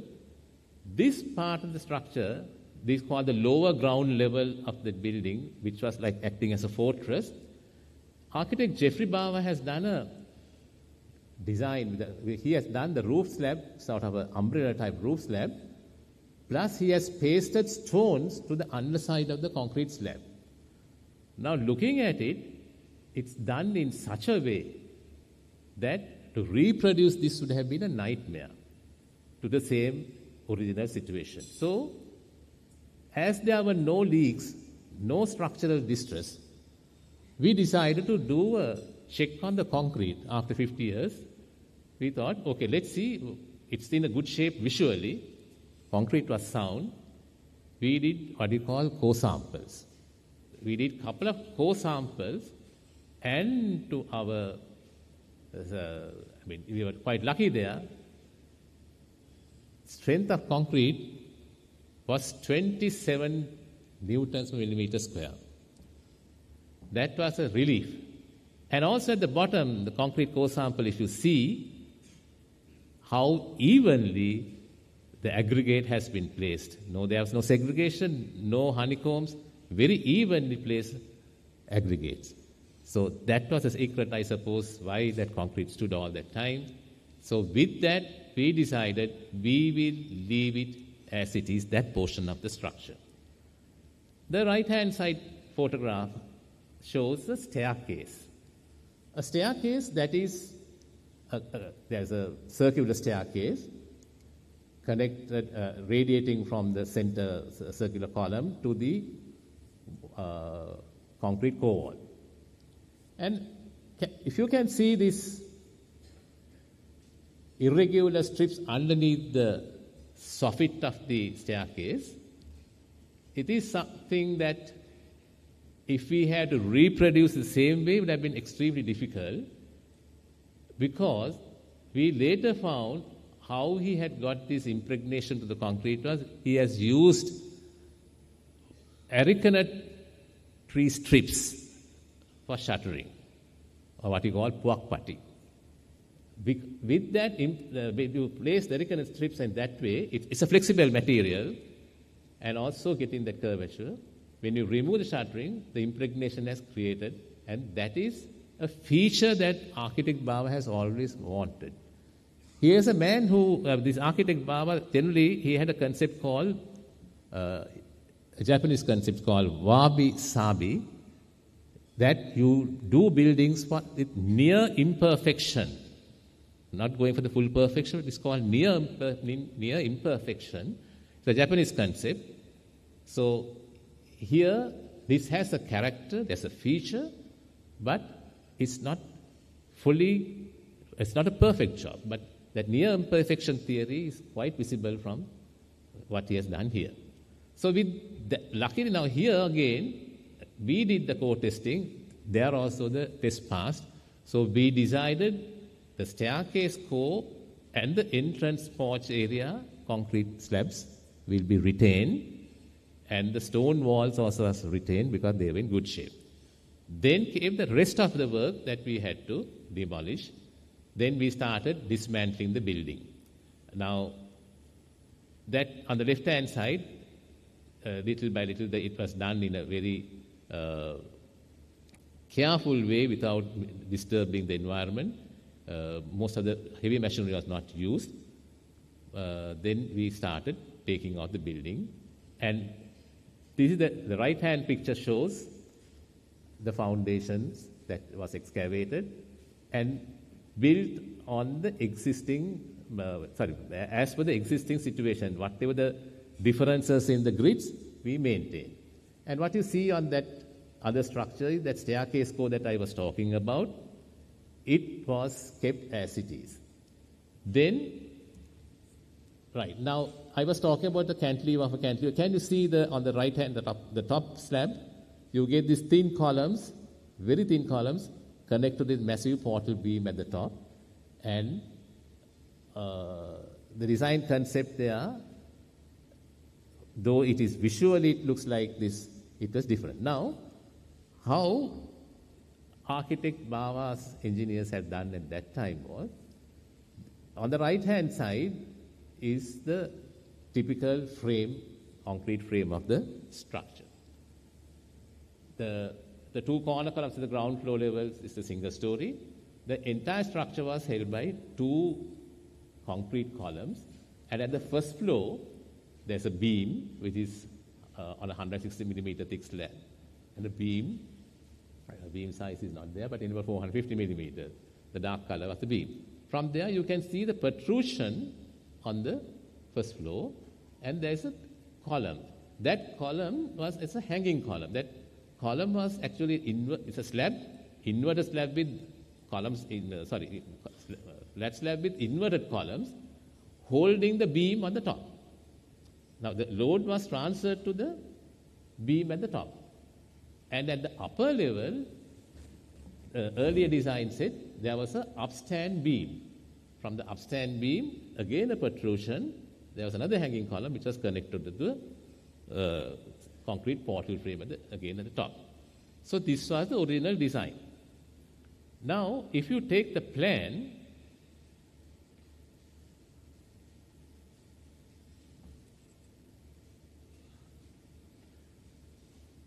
architect who did the restaurant construction work was architect Channa Daswatta.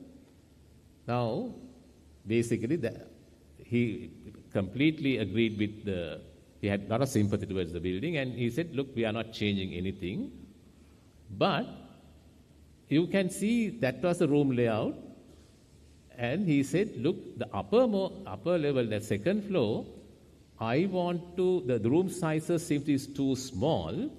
Without changing any of the features, he said, can we remove the center wall, between the two rooms we convert to one room. So that's going to be like junior suites. So then the room the separating wall, he removed it and made two rooms into one. as for architects, it's easily drawn, no problem, everything drawn. To our dismay, at the center of the room, you suddenly find an upstand beam now. Because the beam that was there separating the room, the upstand beam was a real hindrance. No architect never knew about that. So then we asked, shall we raise the floor? Then they said no, because if you raise the floor, the headroom is going to not be enough. Then how do you maintain the same thing without the upstand beam? Then we worked out a solution. Right, do not talk about an upstand beam. However, let's allow, if you can allow a downstand beam, because underneath you get the brickwork, nobody will see it. It's the same thing. Then they said, okay, you can have it. You cannot take it out. In the previous one, we had the upstand beam which was coming out of the building, which was corridor. So that was also not allowed. Right, fine. We agreed with that challenge and we said, all right, then the 125 by 125, the hanging column on the two ends on the first floor, we said we will take it up. We'll design in such a way, the second floor slab also partly taken, the weight will be taken by that new column, the hanging column introduced within the partition wall and to be connected to the portal frame at the top. So that they agreed.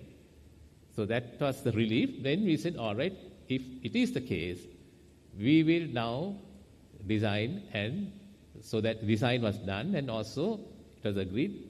Architecturally, no changes. Structurally, modification, hidden, and did it in such a way that it in appearance-wise, nothing got changed. So then we started construction. What we did there was, then, can you go to the next one?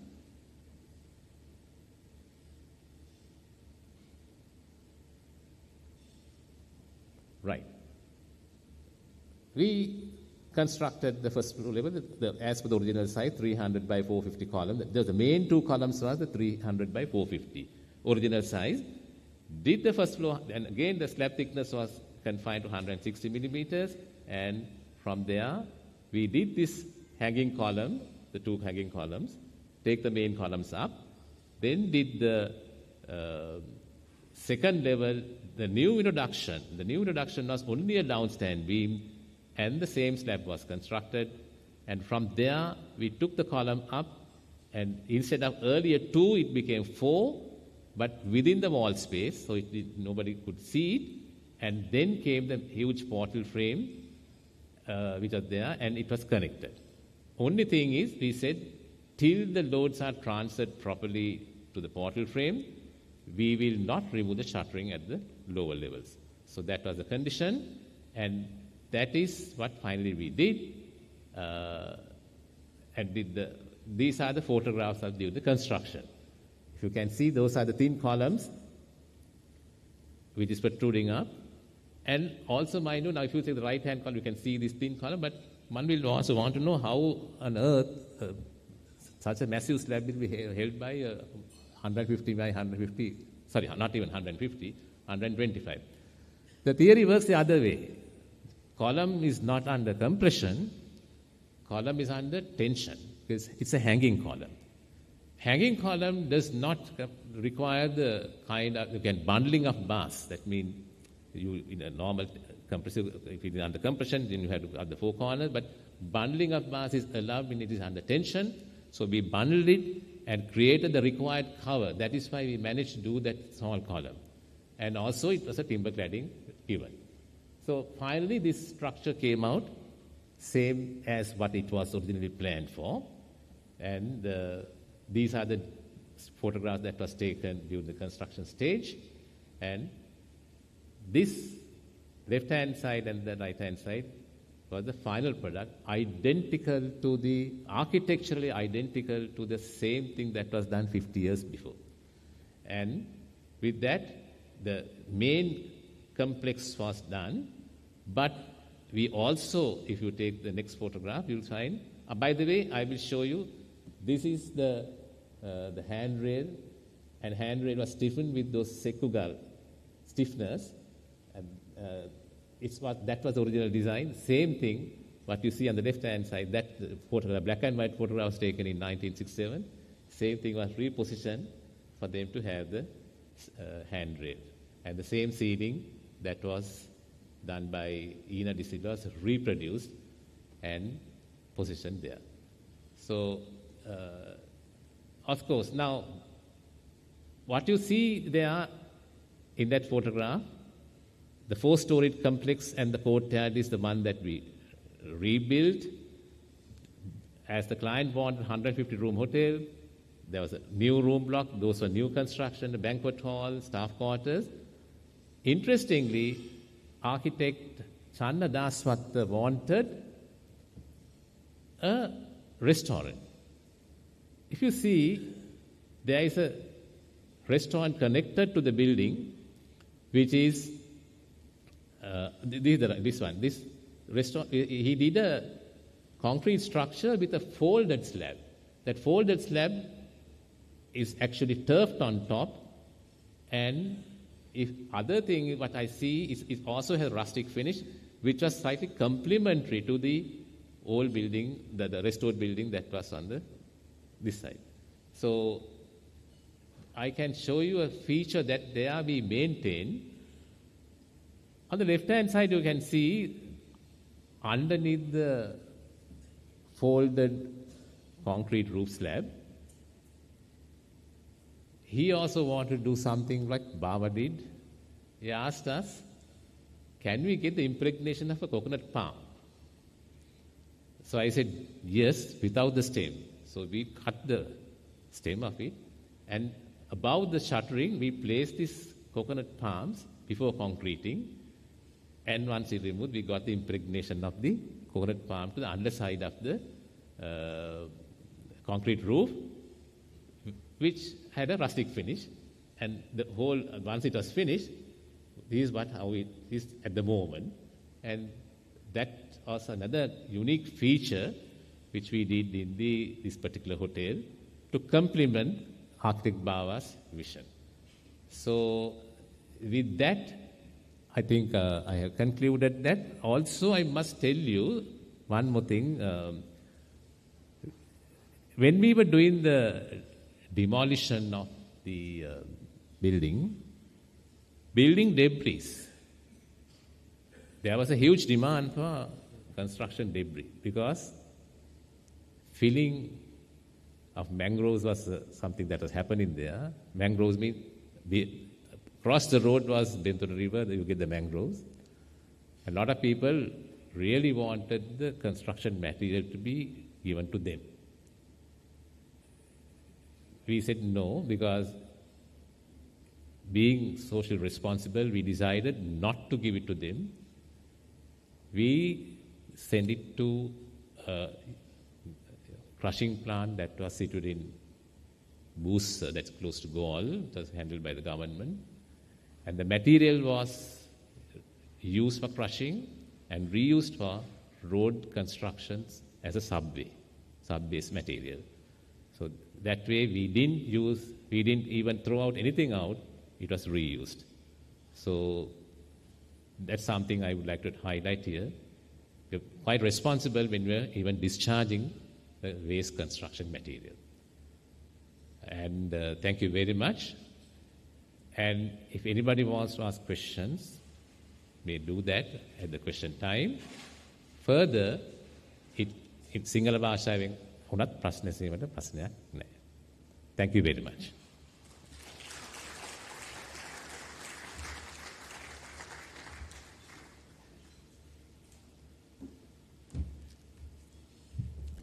Thank you very much, Engineer Deepal Vikramasinghe. Ladies and gentlemen, shall we put our hands together once more for Engineer Deepal Vikramasinghe for that very insightful session. Up next, it is time to recognize a set of sponsors once again who have helped this event, starting off with once again Spectrum, Melwa Group, Monarch Lanka Engineering, Rapitech Smart Technologies, and Kosgulana Hydro Company Private Limited. Ladies and gentlemen, your sponsors up on your screen.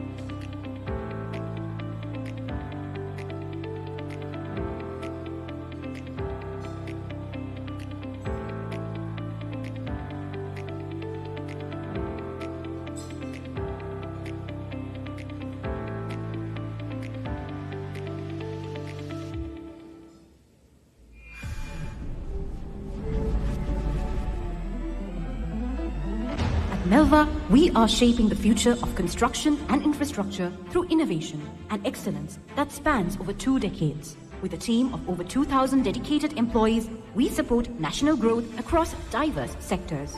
As of today, the Melva conglomerate has expanded its reach into healthcare, construction and infrastructure, hospitality, and tea exports. Melva Rolling Private Limited. Since its inception in 2002, Melva Rolling has been revolutionizing Sri Lanka's infrastructural landscape as the country's premier steel manufacturer. In response to growing demand, we introduced TMT technology in 2011 and 12 with the launch of QST RB500 rebars, the first of its kind in Sri Lanka. Our fully automated facility, which was launched in 2018, took us to become the market leader. Melva Lanka Private Limited. With a production capacity of 7,000 metric ton on a 10-acre site, we lead the local GI pipe and tube manufacturing sector, contributing to foreign exchange savings and bolstering exports. Our high-quality welding electrodes and galvanized steel purlins are 2 other products under this facility. Melbrass Industries Private Limited. Crafting premium brass products for both domestic and industrial needs, Melbrass highlights our diverse manufacturing capabilities. With more than 2 decades of experience, Melbrass operates from a state-of-the-art facility.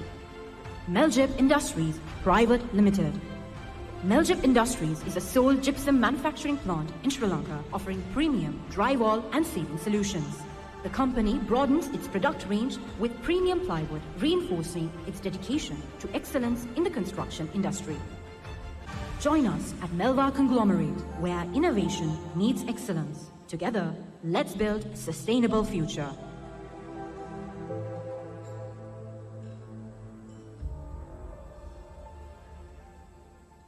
Monarch Lanka Engineering. Trust, quality, excellence.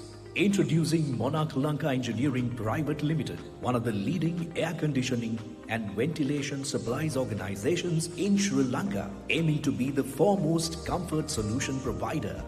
Since 2010, Monarch Lanka has specialized services in the design, supply, installation, maintenance, troubleshooting and servicing of air conditioning systems across the island. Based in Piliandala, the company has grown from strength to strength over time, accumulating accolades and certifications to assure their clientele of the best service. With a well-equipped duct fabrication workshop, equipped with modern machinery alongside experienced directors, engineers and technical staff, your MB's systems are in safe hands. Rapitech Smart Technologies is an expert professional extra-low voltage systems, ELV, and electrical installation contracting company. We are committed to providing industry-leading electrical service to a wide range of industries and applications in Sri Lanka. Our position is to provide our services with the most modern, cost-effective, energy-efficient solution for all our projects. We can assist with any ELV and electrical project, from design right through to installation and maintenance. A few of our successfully completed projects include Sheraton Kosgoda Turtle Beach Hotel, Sheraton Colombo Hotel, Moon Plains Luxury Apartments, Nuwara Elia, the new pharmacy, Kuranegala, eSoft Metro Campus, Kandy,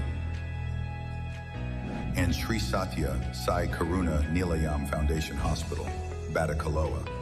Our extensive experience in the industry means we can offer sound advice and provide each of our clients with cost-effective solutions tailored to them. Rapidtech Smart Technologies Private Limited. Tech that elevates.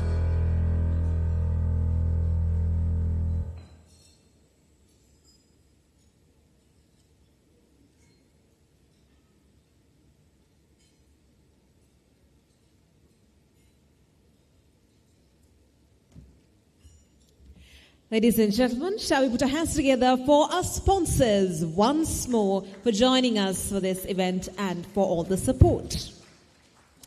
With that, it is now time to bring some energy into the hall once again with our final performance for tonight. Ladies and gentlemen, please welcome our talented dancers once again for a belly dance.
Ladies and gentlemen, I don't think that applause was enough. Shall we all put a warm round of applause, a loud round of applause for our performers for their final performance? I think they did an absolutely brilliant job tonight. And with that, we move on to our final presentation for the evening, which will be the topic of setting the leadership agenda. Context matters. And for this, we have Dr. Samantha Ratnayake joining us, and it is my honor to introduce Dr. Samantha Ratnayake, a seasoned management professional with over 25 years of experience across sectors such as the UNFOA, ICICI Bank India, SLIM and Sri Lanka Foundation. He currently serves as a senior faculty member at the Postgraduate Institute of Management, University of Sri Jayewardenepura, where he leads academic coordination and industry research across both local and international postgraduate programs. Dr. Ratnayake holds a PhD in management from Infrastructure University, Malaysia, an MBA from PIM, and a bachelor's degree in HR management from the University of Kelaniya.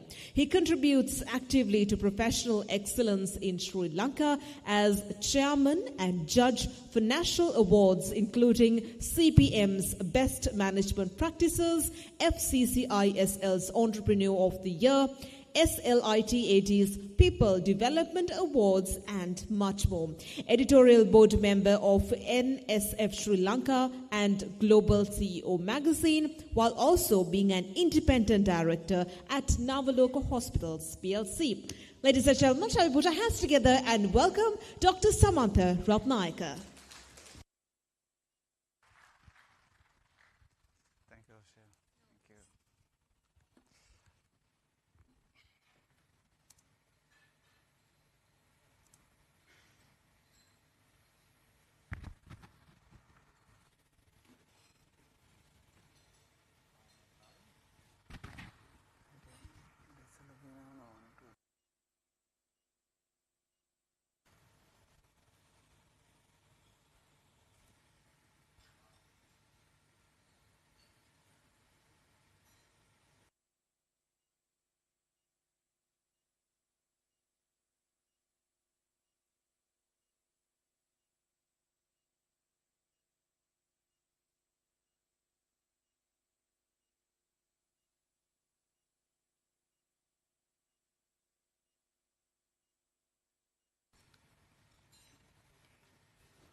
Good evening, ladies and gentlemen. Good evening. Well, engineers for thriving nation. So, are we rising together? Are we together? Are we rising together? So, are you there? All right, okay. So, my hands are tied because I have to move somewhere around closer to here so that while navigating this, let's come to the topic straight away. Setting the leadership agenda, the context matters. For that, ladies and gentlemen, while thanking the President, the Organizing Committee Chair, and Mr. Kulatilaka, and a couple of other senior members, and all the distinguished invitees, while thanking them, so I can say my good friend here, Mr. Dilshan Narsakuratna, representing Chartered Professional Managers of Sri Lanka. So straight away, let's get into the context, so no introduction required. And so what I'm going to do within next 30 to 40 minutes to take you the key ideas and get into some key applications. So even though this is a lecture, technical session, so I love to interact while having within these parameters, within this learning space. So what we are going to look at that key applications. So at the end of my session, so if you can pick a couple of key ideas, so that's what all matters. But at the same time, as engineer Mr. Deepal said that, look, you can clarify, verify, nullify anything during Q&A time. Well, so you have listened to two speakers. So now the agenda is that within this learning space, we'll look at three areas. So I'm going to look at the context, contents, and the conduct. So let me divide my speech into 3 areas so that our path is clear. So let me begin with the context. So in that journey, I like to get the interest, the audience involvement. So you as a IIESL member or there are a few other non-members also here. But what is my role? What is our life here? So for that I use a metaphor. So you can see that symbolically your life is here. And so I have taken 5 stones just to refer easily 1, 2, 3, 4, 5. So I like to ask from the audience, which stone is close to your heart? Are you like a stone 1 type of a member? Or 2, 3, 4, 5? So may I take a quick vote like, so this is your life, this is your professional conduct, this is your future, you as a professional engineer, because the topic also amply fitting theme, that is about engineers for thriving nation. So the thriving nation is looking some professionals here. So which stone is ideal for you? Those who say number 1? Number 1? You can show the hands. No? 2? Number 2? Anyone? No? Number 3? Like so far no one. Number 4? So few hands coming. I can see about 5 to 6. Number 5? Right. Others are, I hope they are not in the parliament like previously, no? So like no hands to either stone, any stone, isn't it? I can see quite a number of stones. Right. So ladies and gentlemen, like in line with these 5 areas, so my invitation is, so at least try to be number 5. Why? So the thriving nation is looking for such balanced, matured, contributing, forward-looking, holding the nerves people, professionals. I think that's what, so more or less Mr. Gomez also attempted to communicate. Look, so quite a number of pressure there. So that's good to see that no 1, 2, 3 here. Because 1, 2, 3 is just hanging on members. We don't need hanging on members, isn't it, Mr. President? We need members, not even number 4. Number 4 is like neither, no, there. At least professionals of number 5. Right, okay. So with that, why I'm saying so, so if you look at one of the German philosophers, the famous the Hegel says that truth is found neither in the thesis nor in the antithesis, but the emergent synthesis which reconciles two. So therefore we need to find out thoughts in this afternoon, some great ideas in this afternoon, how the thesis and antithesis are colliding, synthesis is coming. Well, with that, I like to start my context with a story. So let me take you a journey with you. So only thing is whether you are in phones or not, like I can see most of you are here with me, but I want to build up this story in a nice manner and you can also interact. Well, so for that, let me take a very famous story, Hare and Tortoise. I'm not going to tell the story now, but we know this famous story of Hava and Ibba. So what's happening? Like if you look at the story, what I'm going to do, I'm going to put it to 5 phases and get the context right in a different manner. So the phase 1, as we all know, who wins? Even though the hare is the apparent winner, who is the winner? Tortoise wins. So that like the phase 1, Tortoise wins, we know the story. That is the history. That is the story. So if we go to like the recipe, the key for success of the winning factors behind the tortoise, it's all about the key argument, spotlight argument is what? Slow but consistent. Slow but consistent. We can go in our journey.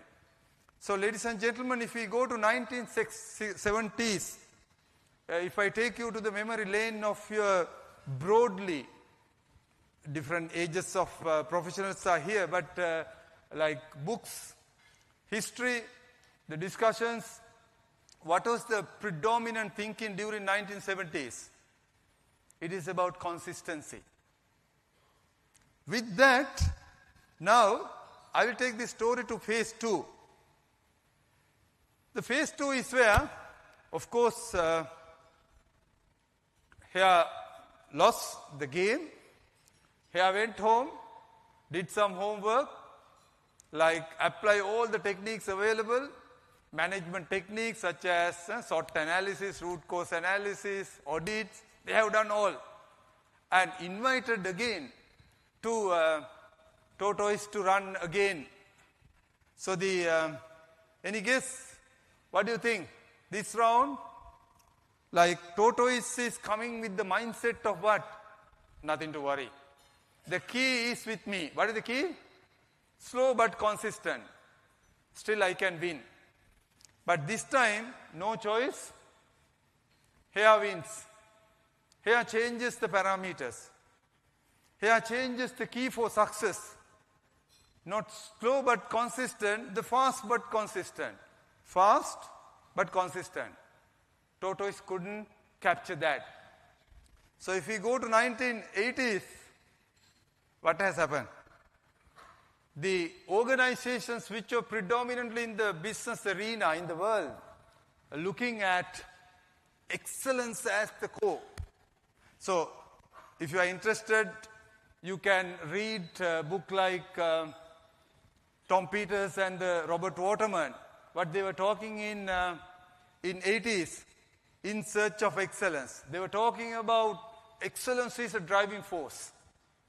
So that the thinking behind organizations is all about fast, consistent. So we should go for our objectives. So while having said that, let me take you into the phase 3 of my story. So this time, Tortoise went back, did the homework, looked at all the applications, fishbone diagram, root cause analysis, Pareto analysis, SWOT analysis, audits. Tortoise has done all. Invited again for the hare to come for a competition again, run again. Hare thought, no hesitation, fast, consistent. Winning formula is with me. Tortoise can't anyway beat. It's unparalleled. I am the best, I am the excellent. So this time what has happened? Any guess? This time who wins? According to this narrator space, Tortoise wins. So ladies and gentlemen, what has happened this time? The winning domain is both land and the water. Right. Within that, so the emergence of into the management discipline, this key word, C-O-R-E, core competency has emerged, which others can't imitate. Value, inimitability, rarity, non-substitutability. Others can't copy. Of course, hare ran up to the water but couldn't cross. Tortoise is slow, consistent, but took a different stand, which is core competency, which hare does not have. So if we go to 90s, if you recall your memories in 90s, what were the key success factors the organizations were talking about? The core competency for here, the competence as well as competency. Competency is for the organizations, competency for the individuals. So if you look at famous books like Professor Gary Hamel and C.K. Prahalad, gentleman is late Professor Gary Hamel from India. So what they have done? They introduced this core competency. They were discussing about how to compete for the future. So you can see that when the new the line of thinking emerged, even if we take two famous, Ikujiro Nonaka, he's from Japan. Both are Japan, but he's in Harvard. Hirotaka Takeuchi. 50 years together. Japan-Harvard combination. So what they were talking about, how Japanese companies create the dynamics of innovation. So that is 90s. Would you like to take my fourth stage of the hair and tortoise story? So what is happening this time? Ladies and gentlemen, we are about to now move to this century, year 2000 onwards. Both hare and tortoise are running together. So this time who is the winner? Any guess? Hare or tortoise? Both have keys. Hare has competency, fast but consistent. Tortoise has co-competency. So, ladies and gentlemen, I am happy to say that, so this time, both win. So, hare takes the tortoise up to the water, rest is tortoise helps to hare. So, if you look at year 2000 onwards, the predominant discussions in the business world with the dawn of after like Y2K, what's happening? It's a teamwork. Teamwork is a mantra. Teamwork, and the organizations were talking about what? Teamwork, reimagine. So if you are interested to study what Jim Collins say in Good to Great, so why some companies make the leap and others not. So it's 2001. So what is 2002? The famous Patrick Lencioni, kind of a key book, fascinating guiding document for companies to drive their performance, the 5 dysfunctions of a team. And also, if you get a person like Tom Peters again in 2003 talking about what? How the business excellence in disruptive age. So I'm not going to take all the books, but the idea is here in my story. I want to highlight that this is the key undercurrent during 2000 to 2010. So my last phase is the phase 5. So here, ladies and gentlemen, while IIESL is putting this technical session into a Engineers for Thriving Nation, that is fabulous. I would say that. Now, both hares and tortoise are running together. So therefore, this time, we don't know who is going to win. So the winning part comes where, in some cases, you need to be competitive, but at the same time, co-opetition as well. So I can see that from an engineer's point of view, I hear that diverse engineering professionals are representing here. So that is what the country needs. So in our professional fronts, institute like CPM is joining hand with you, like you are joining hand with other institutions. So the current, may I say, mantra is what? While having the competition in mind, let's work together, co-opetition, let's rise together. That's why I asked, are we rising together? That's why all the birds are directing to one side. So with that, may I say that, so today, the key practice is that the contemporary practices, in our language we call best management practices, so that contemporary practices which we need to explore. So in that sense, I think the keynote address speaker also highlighted that how that future ready, the change paradoxes we can overcome. So that is what the context that we are in. So if you are interested to explore what I am telling, so that you can see this Gary Hammer's book, What Matters Now, if I just read it out for you, how to win the world, the most relentless change, ferocious competition and unstoppable innovation. So ladies and gentlemen, the paradoxes that we are going through, because we need to find this victory through organization. We need to create talent is failing in your company and what we can do about it that. And don't forget that 2 Japanese philosophers, these 2 practitioners, how this wise company in 2019, they were introduced into the world, how companies create continuous innovation. Right. So with that, it's time for us to reflect for a while, what I am trying to say, the context, before I go to my second area. The context is that we are in a utterly confused, absolutely fragile setting. So with that, in that light up, like we want to now see, we want to go one step further, even though we don't have time to like reflect for a kind of a discussion like in sessions in our practice. So here probably we can take a couple of questions during the Q&A time.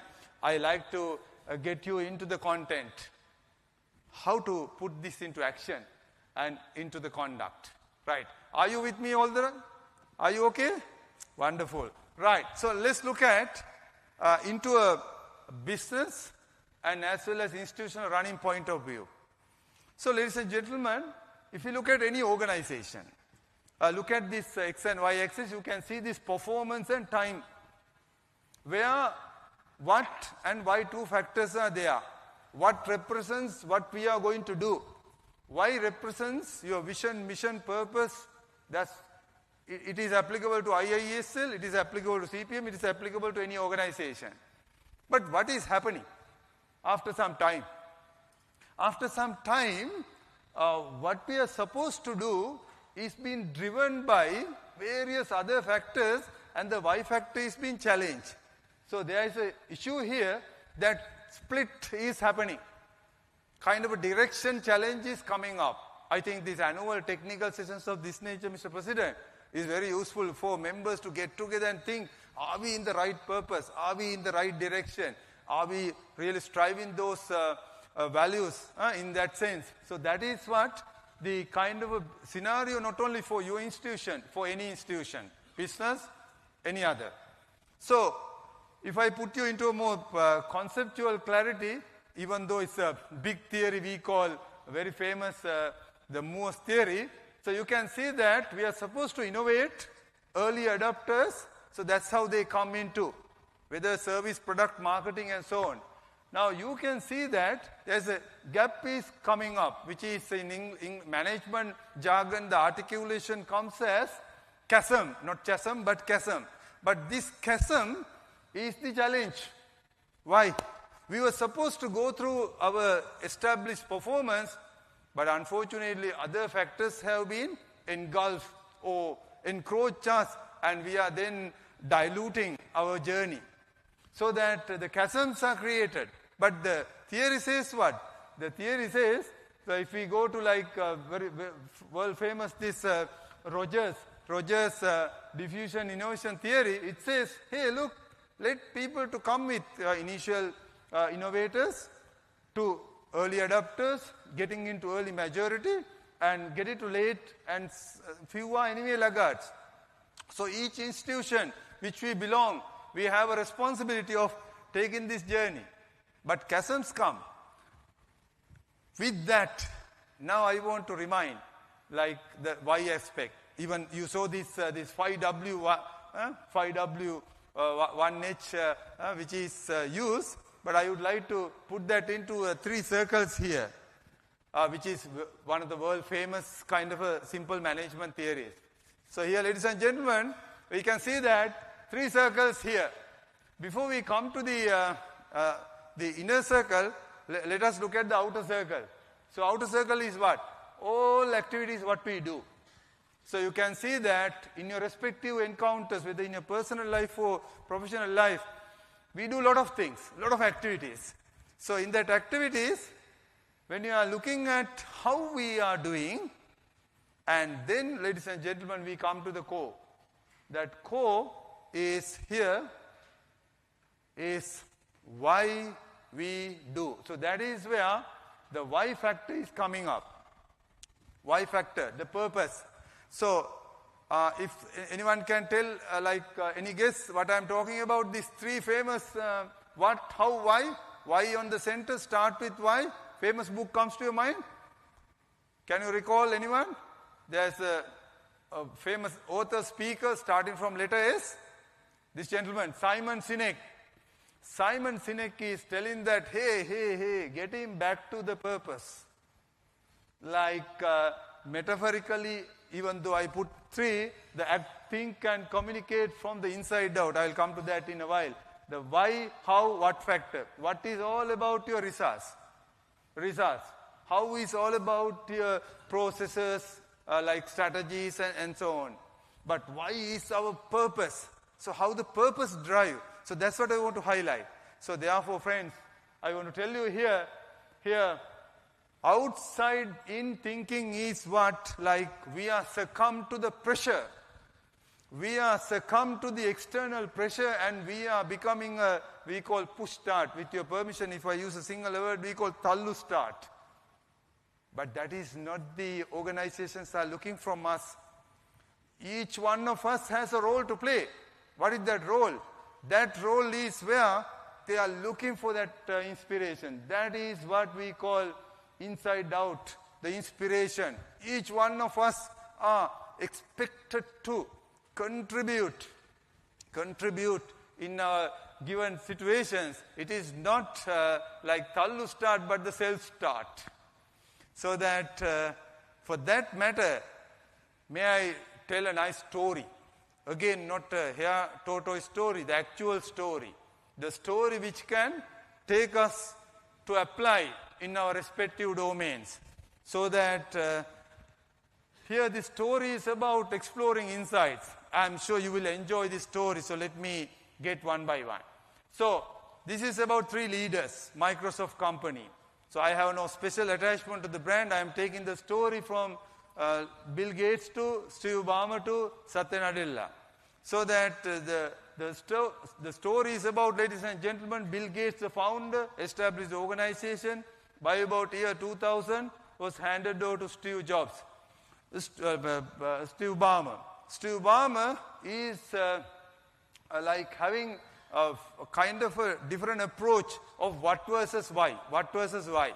So just to connect you to the context what's happening, the Simon Sinek, the same author, has once visited 2 companies. One is the Microsoft, other one is the Apple. So once he visited to Microsoft company, he looked at their managers, the performance, behavior. When he was having a conversation, ladies and gentlemen, very interestingly, he has found like a kind of fascinating behavior. What is that behavior? They are all talking about how to attack the neighbor, how to attack the Apple, how to attack to the other house, the next competitor, right? But at the same time, the long story short, he got an opportunity to go to the Apple also. Visited Apple, looked at what the senior managers' conversations, dialogues are, their discussions. Any guess? They don't utter even a word about Microsoft. So the Apple company senior managers are speaking about what? What needs, whose needs, how to fulfill. A teacher who is in a rural village in India, how they can use our technology and make lives better, lives inspired, lives transformed to the next level. That is what they were discussing. That is what the why factor. That is what the purpose is all about. So, with that, getting back to Microsoft, Steve Ballmer, oh my goodness, very orchestrated leadership style. If you go to any, like you can go to YouTube and check that, how he is addressing the forums and so on. It's a very orchestrated, very nice. So like people are enjoying, people are like looking at.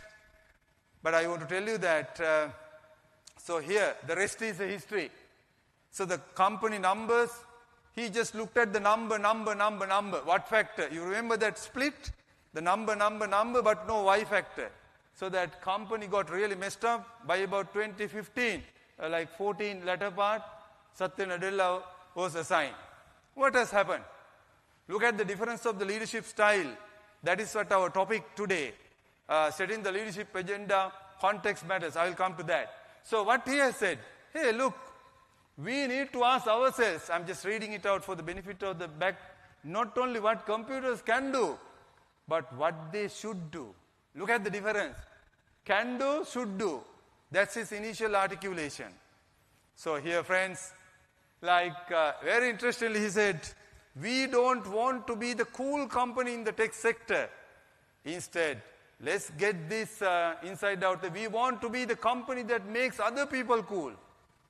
And like if you are interested, Satya Nadella also interested this book. He introduced this world famous Carol Dweck's book. So this book is available for you to read. This is called Mindset, New Psychology of Success. This side is a fixed mindset, this side is a growth mindset. So what he has done, he has invited all the staff to look at this book, look at this area. This is what Microsoft wants to do. Preserve in the face of failures, effort is required to build new skills, find inspiration in other success, embrace challenges, accept criticism, desire to learn, build abilities. So here, fix versus growth. And what he has done, so the results, 2015 to up to 2019, here is a period. So there's a very clear-cut company coming back. Now, this is a bit of cluttered slide, but because of the nature, it's so powerful. May I read this? I'm also defined by my curiosity and thirst for learning. Here, I buy more books than I can finish. I sign up for more online courses than I can complete. I fundamentally believe that if you are not learning new things, you stop doing great and useful things. I think this annual technical sessions, Mr. President, what you are doing and getting your members together. So they need more and more new learning aspects. So, if we establish the fact that 2018, Microsoft is the world's best company, and 2019, this gentleman was named as the Financial Times Person of the Year. So 2021, he is the chairman of the board. And just a news item for you, in the post-COVID time, during that time, they gave a special bonus to those who work at home also. He turned around the industry perspective. If you are interested to read about this personality, you can read this book also. It's fascinating stuff. It refreshes the quest to rediscover Microsoft's soul and imagine a better future for everyone. I think that's what our keynote speaker very clearly established, the fact that you are creating bridges that is for the future. So there are a lot of key insights of what we are discussing in these content areas. So I can take cases and cases, but the time does not allow me, so I am within my last few minutes. So, ladies and gentlemen, therefore, may I get you into the conduct, the final part. So that is what, end of the day, we should be able to do that. So quite a number of tools, techniques, methods, applications, practices available, but may I ask that, what is our conduct? So for that, even Mr. Gomez also highlighted these goal, targets and actions. Let me put that into a context. Here, so I would highlight these two main terms, which are very confused in terms of what we want to do. Like this goals versus objective. So if you are interested to capture what is goals means, if you do not have goals, no life, no organizations. It's BHAG, big, hairy, audacious goals. The goals are like lighthouse. So we are reaching there, but we can't go to the lighthouse. We should have goals, big, imagine, reimagine, reconfigure. That is supported by, of course, objectives. So acronym stands for the specific, measurable, agreeable, realistic, time-bound. Because there are a lot of arguments about this, whether achievable or realistic. Most of the Western books say it's realistic. If it is realistic, it's achievable. So therefore, in the performance language, HR language, this is agreeable and realistic. So that is not the point what I want to highlight. But I want to highlight that this goals, objective, strategy, tactic connection, I want to highlight within few seconds. Crafting is easy. Execution is poor. The combination of these four means what? The goals and objectives means crafting. Crafting is not adequate, ladies and gentlemen.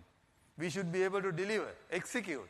For that, we should be able to connect with the strategy and tactics. But what is happening in most cases? in most cases, like we are heavily driven by activities. We run, but we don't post and grow. So I think the technical sessions I always consider in any professional organization is like time to the running people to post and grow. That because like we are heavily bombarded, and I want to pay attention, draw your attention to this Sun Tzu. Our Chinese students who are at our institution, they say not Sun, is Sun Tzu. Anyway, Sun Tzu or Sun Tzu, whatever the conjugation, his statement is fascinating. What is the advice given to us? Strategy without tactics is the slowest route to victory. Strategy there, but no tactics, slowest route to the victory. Tactics without strategy is a noise before defeat. So in most cases, what's happening? If we pause for a while and reflect, what's happening? We are running behind tactics, activities, A, B, C, D, lot of activities, but they are not coupled with strategy. That is not connected to objectives, that is not connected to the goals. So therefore, engineers, for thriving nation, let's get our goals lined up, let's get objectives cascaded down, supported by a strategy, then activities to follow. Activities are not strategy. So if we are only carried away with activities, there is no journey. So I'm coming to my last 5 minutes, getting into this topic, particularly highlighted that if you go to Bloomberg, it says what? Context changes everything. So that's what Bloomberg say. So not only that, so let me tell a fascinating story for you to ask questions. So even later you can have a conversation. You can go through lot what I am going to share now.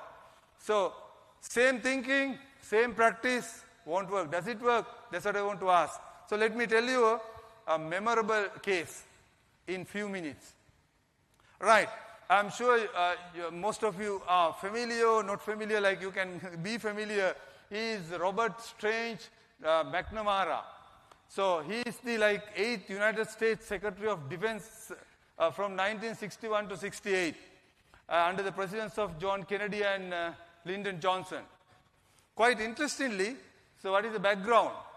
He is a very charismatic leader, graduated from University of California and Berkeley and later Harvard. So he was an associate professor, very successful, illustrious career, outstanding personality. Well, out of the way, the Ford company has absorbed him, appointed automotive history, Robert McNamara named as the president of Ford. The Ford is a family-run company. They have never ever allowed any other non-family members to run senior positions. What has happened? He came to a context, he looked at the business, X number of cars, how the production, what should be the system, what should be the way forward. He introduced what? Management by objectives, key performance indicators. Because output is clear, outcome is clear, process is clear. Well worked, success story. So, ladies and gentlemen, John F. Kennedy got him under his leadership as the defense secretary. So 1960s, if you go back your memory lane, no, otherwise if you read the history, you can see that US engaged in the Vietnam War. Like same person, same practice, what I'm talking about. So this is the time where Robert McNamara is the defense secretary. He looked at the war. His success story is what? Ford company. Output is clear, outcome is clear, process is clear, result is clear. He said, hey, Mr. Military gentlemen, generals, leaders, we can't do all like this. Let's introduce KPI. We'll run the KPI to measure the success of war. Number of body bags per day, number of squares, areas you covered, number of personnel you engage, deploy. So the KPI of Ford company, KPI to Vietnam War. So if you are interested, in 1995 he has written a fascinating book, one of the stunning books You can read leisurely if you have not read anyone in retrospect. So the tragedy and lessons of Vietnam, so he is apologizing to the world, look, hey, I did a mistake. Not an average mistake, terrible mistake. Because I didn't understand the power of context in leadership applications. So that if I put you into a very simple format of what I'm talking about, friends, if we go to books, like we can see the certainty of results, certainty of process. This slide is a very powerful slide. Why? Because its fourth context is this. Like number of cars produced, easy to understand. Results high. Process is clear. But that is not the place in war. That is not the case in Vietnam War. As a president versus defense secretary. This is what we call in modern language agile setting. Agile setting means what? We don't know the results. Results are challenged overnight. So the process has been challenged. I think this gentleman, when he was explaining the story, so you can see that a lot of agile approaches they have adopted to make that story success. Because, ladies and gentlemen, this is our context. So therefore, may I say that, in conclusion, be conscious on context for setting the leadership agenda. So that if we go with the same practice, same mindset, it doesn't work. And with that, may I invite, keep on exploring. Thank you very much.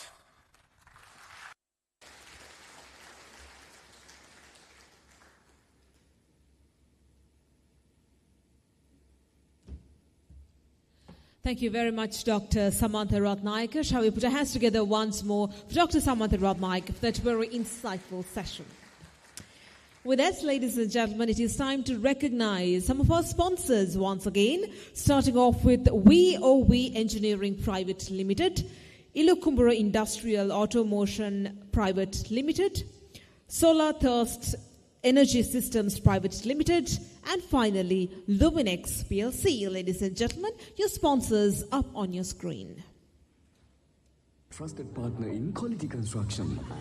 VOV Engineering Private Limited are well-established SIDA C4 company specializing in building construction and road construction for Sri Lanka. VOV Engineering Private Limited. Quality, safety, reliability. Building construction, road construction, gabion construction and all renovation work. Build safe, build smart. We provide quality construction for every project. Sustainable, modern, smart design, strong and durability. VOV Engineering Private Limited, number 36518 Second Lane, Shanti Mabata Makumura Pandipitia. Note 1136669, Note 710 VOV Engineering at gmail.com, www.vovengineering.lk.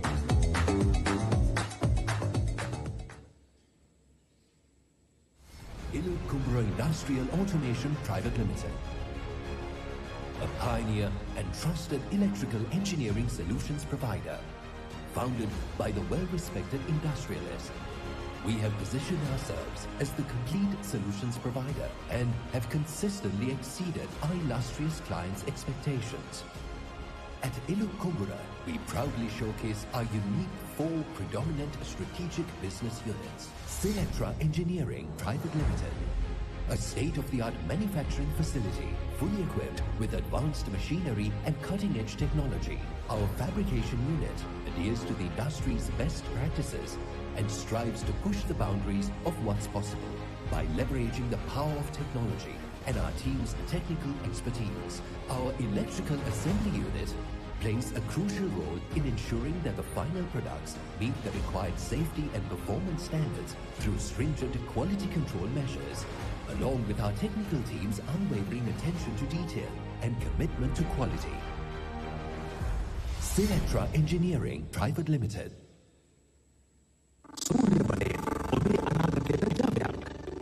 Solar Thirst Energy Systems Private Limited. වර්තමාන විදුලි අනුගයට දරාගත හැකි විදුලි පිළිපත්වලට විසඳුම අපෙන්. On-grid solar systems, off-grid solar systems,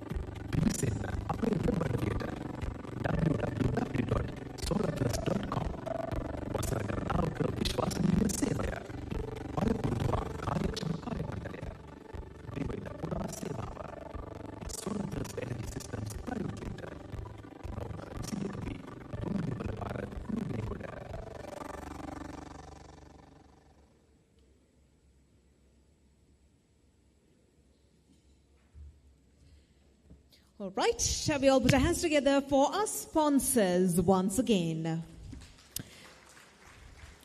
Thank you very much. So next up, we have our final session for the evening, and that is the Q&A session, where we will be giving you the opportunity to ask questions, whatever the queries you have. And it is my honor to introduce the moderator for this panel discussion this evening, and that is engineer Dr. Jayantha Hettiarachchi. Dr. Hettiarachchi is a tribologist, a specialist in surface engineering, who has researched and continues to research friction, wear, and lubrication on surfaces in proximity with relative motion, for which he obtained his PhD from London South Bank University, UK. He is a chartered mechanical engineer registered with both the engineering councils in the UK and Sri Lanka, and a member of the Institution of Mechanical Engineers, UK, Institution of Engineering and Technology, UK, Institution of Engineers, Sri Lanka, and a fellow of the Institution of Incorporated Engineers, Sri Lanka. He has over 38 years of field experience in Sri Lanka and abroad, with multinational establishments holding numerous senior managerial positions. Currently, he is a visiting lecturer at the Institute of Technology at the University of Moratuwa and serves as the Vice President for IIESL for the current session. Ladies and gentlemen, please put your hands together and welcome Dr. Jayantha Hettiarachchi. Along with Dr. Jayantha Hettiarachchi, I would also like to respectfully invite Engineer Deepal Vikramasinghe along with Dr. Samantha Ratnayaka.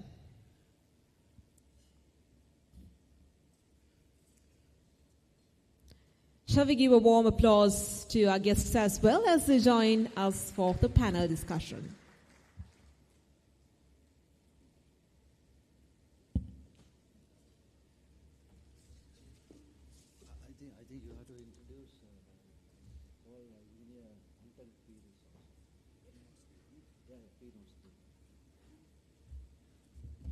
I would also like to invite Engineer Anton Pires to join us for the panel.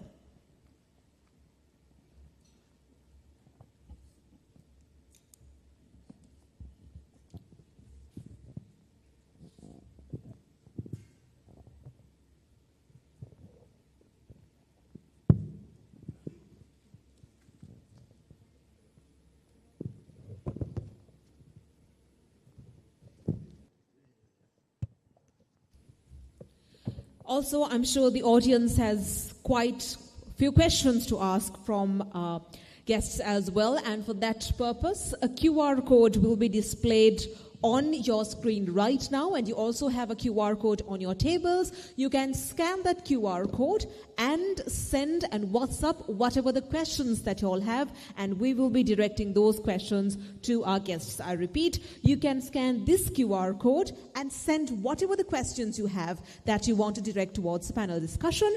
And over to you, Dr. Hettiarachchi. Okay, thank you very much. Good evening all. And I think you had a nice, valuable discussion with our speakers. I think we have to have a good round of applause for them for their presentation, please.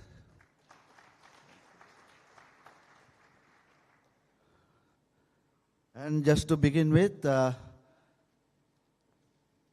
I'll start with the Dr. Samantha Ratnayaka. You had a very nice presentation explaining from the history to present how this management context is varying with the time being.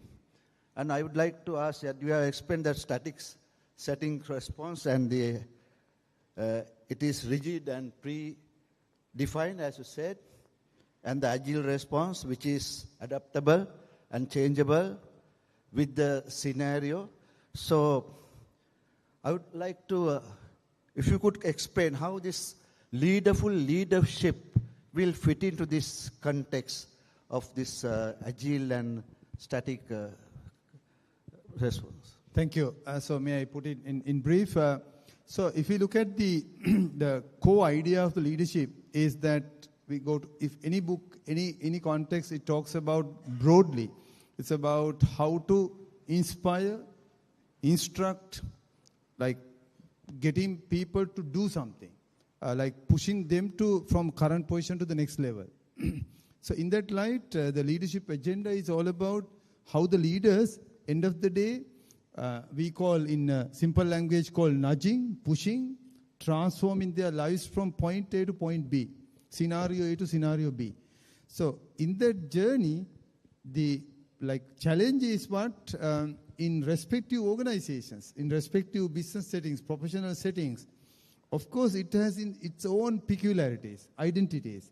So that end of the day what matters, whether you, me or anyone or current president or anyone, they are supposed to deliver results. So the outcome of results is what the on one hand driving factor. On the other hand, the driving factor is how I am going to do this. That is where the process comes. So if we put this into a simple equation, we can see that if we know the outcome is clear, this is not about undervaluing any job. Let's say driver of organization. Driver. We know the driver's job. Go pick the chairman, bring pick from that point to this point.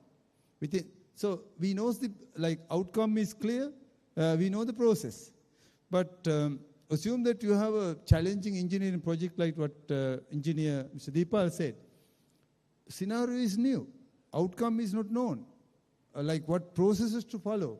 So therefore, the word agility has come in big way in not only, I think, highly applied in the project management. In the management also it discusses about that when the results are challenged by constant other factors, what the leaders do.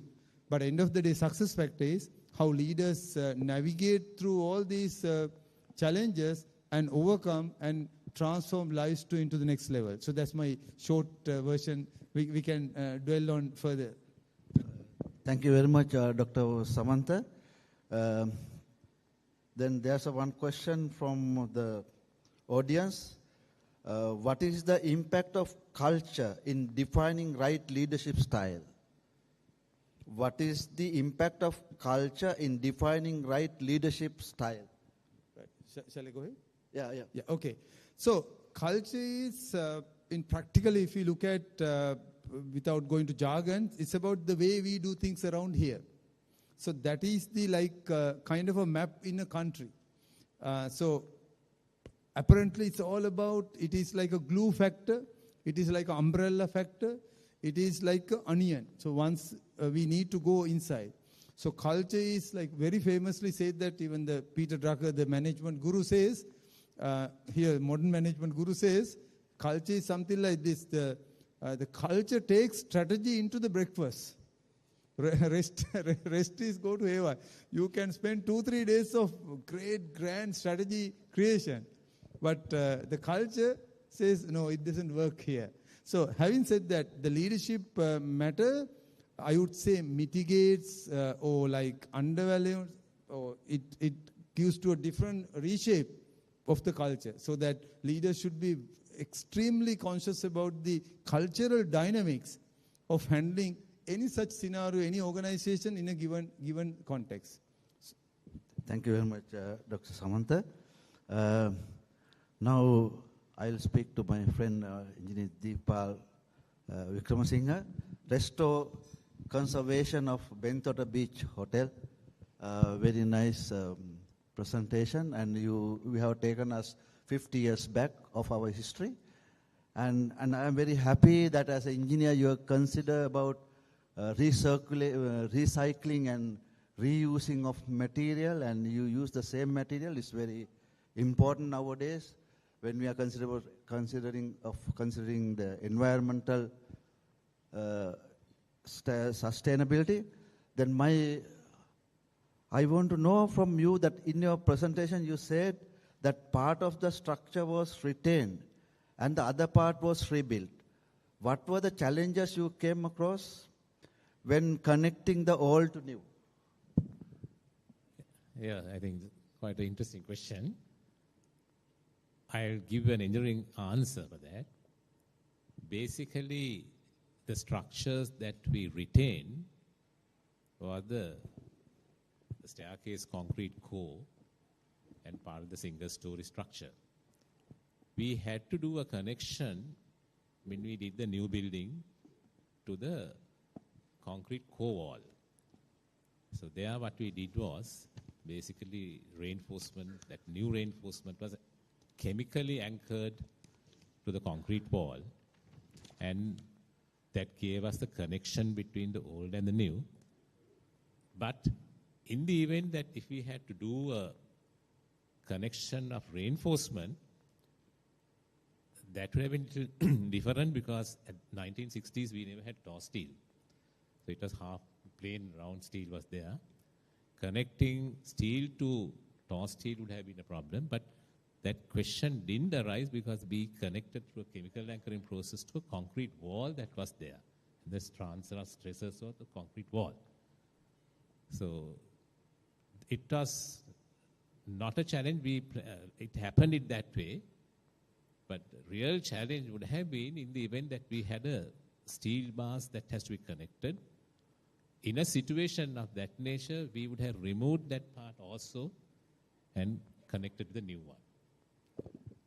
Thank you very much, Engineer Deepa Vikramsinghe. Now I will speak to my engineer Anton Pires, our past president, and very interesting keynote speech. You said you spoke passionately about the importance of competency-based registration. Why do you believe this reform is so essential now, and what steps should Sri Lanka take next? Well, I said that actually competency-based registration is not just a procedural update. It's a matter of professional integrity. When we recognize engineers based on demonstrated skills and outcomes rather than the academic qualifications, we elevate trust in the profession. The next step is clear. Inclusive framework for defined role-specific competencies, like I mentioned, across the practitioner categories. Drawing from models like UK spec, we need transitional pathways for existing professionals, recognition for practical experience, and institutional reforms that place dignity and equity at the heart of registration. That's a very important factor, I think. Thank you very much, Engineer Anton Pires. Then again, I will speak to Engineer Samantha Ratnayaka. Since we are talking about the leadership of the Microsoft, you know that Bill Hewlett and David Packard in 1939, they started their the audio presenters inside their garage. Now HP means worldwide popular brand. How do you define their leadership role, how it affects, and how we can fit in that in with this agile or this static context that we are talking about? I think fascinating question is one question which is very close to my heart. Like in the before I look at the leadership dimension, so look at the HR dimension of that. This is a very, very interesting one, because our general psyche is, general mindset is we want, let's put like a square. Let's say we want this shape of competency, this profile of people for a job. That's what our mindset. Sometimes very mundane and routine. But in actual scenario, particularly, I can see that the high caliber professional engineers who are very kind of structured here, but generally in the world of IT engineering, we can see they're a bit of awkward, out of the box thinking, not in a general line. So probably their shape comes as like a kind of a blurred circle, not exactly the square. So then how this combination can be combined together? Now, if we go to the history, like you put this HP story, Similarly, the very famous story which you can explore, this Steve Jobs and Steve Wozniak. Both are Steve. But the Steve Jobs is in the sky. He looks bigger picture. He looks at the blurred, larger, forward-looking, very charismatic kind of a thinking. He is not systematic, not like a minute clinical. Whereas Steve Wozniak is completely opposite. So he is nitty-gritty driven, very systematic, 1 + 1 is 2 kind of a personality. But at the end of the day, the blend, the combination works. So therefore, I think engineers, I'm not an engineer, but I want to tell you that engineer's job, and even this, I can see kind of a synergy working here. So since I'm representing more than my institute, I'm representing this Chartered Professional Managers of Sri Lanka also. Engineering, say management, quite ideal combination. So that means a leader's challenge is to find the hares and tortoise in our teams. We should understand that who are the hares, who are the tortoise. Leader's success is put them together and make things happen. So therefore, leader's success story is like get that combination. That's why we used to say on the family front, when one is in the sky, like other one at least keep the foot on the floor. So then the family will run. Thank you. Thank you, Dr. Samantha. So since there's no question, I'll ask from Engineer Deepal with regards to his restore conservation. In a modern world, construction of new building is the style of the day. In your opinion, how will this type of restore conservation projects fit in present day situations? Yeah. Considering the fact, every time you do a building, it is our natural resources are getting wasted. I think, looking at the future, if there is a chance of resurrecting or preserving an old building to you can make use of, I will always promote that, because we say Mother Earth, our nature, Mother Earth, and the environment is also saved. I think we should promote as much as possible. If we can make use of the old buildings, we can restore and do it. I think that's something I promote personally. Thank you, Engineer Deepal. Again, I will go to Engineer Anton Pires. During your speech, you said inclusivity featured prominently in your speech. What does an inclusive engineering ecosystem look like in practice, and how do we create it? An inclusive engineering ecosystem is one where geography, gender, and social background are not barriers to opportunity. It means bringing technical education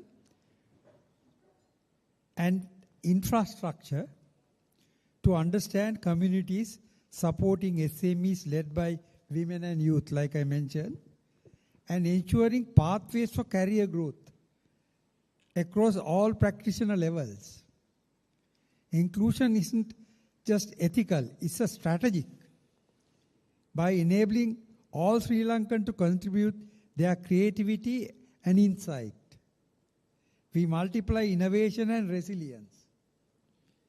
Public-private partnerships, affirmative training programs, and reforming licensing structures are tools we must do with intent. I like to quote from Dr. Ratnayaka. We must have, I liked his comparison of visit to Microsoft and Apple. That should be the attitude. Thank you very much, Engineer Anton Pires. And again, I'll turn to Engineer Professor Dr. Ratnayaka. Now, Apple, also another example of success story. But once they were failed on the ground, what do you think? what are the strategies they use to get into this world today? I think I can give another 1 hour, like a kind of analysis on that. But in short, the Apple company initially started with, since you're asking the particular details, I have read about his biography and so on. So originally they were started with the what factor of results and the Y factor. But halfway they were carried away to more towards number. In fact, if you look at the history, they fired Steve Jobs from the Apple. He was asked to go.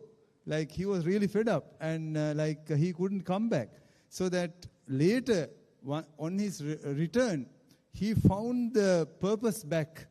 So they were bogged down by a lot of what he's doing, and the process factor, not the Y factor. So they managed to, we call, cross the chasm. That chasms are there in our professional bodies, organizations, and every time. So Microsoft, Apple also has gone through the same trauma. So that in the revival, the return of the reconfiguration of Steve Jobs is like getting that we call crossing the chasm and narrowing the gap. And the rest is history. That's what we are enjoying today. So at the same time, the early thinking is that if we want to do great things, it should build within us. So therefore, we should not succumb to manipulation. It's all about inspiration, the leaders, the recipe, inspiration for us to do something greater. I think the engineers for thriving nation, I think this theme is absolutely fascinating. You can do that. As leaders, as professional engineers, we can do more and more things to this nation to take to the next level. Thank you very much, Dr. Ratnayaka. Now, there's a question from the audience, from Mr. Prasan Sumanasekara, that is to Engineer Deepal. The question is, how can we effectively integrate digital twin technology into architectural and structural designs that involve ancient or heritage structures, while also aligning with the demands and innovations of the modern era? I am particularly interested in understanding the best practices or frameworks for combining historical preservation with cutting-edge digital modeling. I would like to get more detail on the question, what exactly is asking about. If you can speak up, we can come up. Yeah. Here. Mr. Prasan Sumanasekara, if you can explain in detail what you exactly wants to know, and what he says is,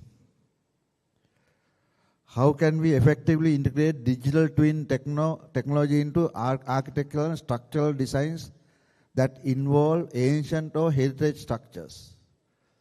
Yeah, basically now, structural designs, I mean, we have software development is there. So there are a lot of software that can develop to the structural designs, which was not there at the earlier stages. But now it is available. But that can be used even if you are doing a sort of a old building even, we can use that software. But I don't know whether it is the question that the answer that I gave, that's what the question that he is asking. Yeah. There's another part of that question. Yeah. While also aligning with the demand and the innovation of the modern era, I am particularly interested in understanding the best practices of frameworks for combining historical preservation with cutting-edge digital modeling. Yeah, now the project that we did, I think there was cutting-edge technology that was introduced, but for a building of that nature. So cutting-edge technology in the sense, whatever the latest practices that was used in the industry, we used it. But again, for a building of that nature, which was built earlier,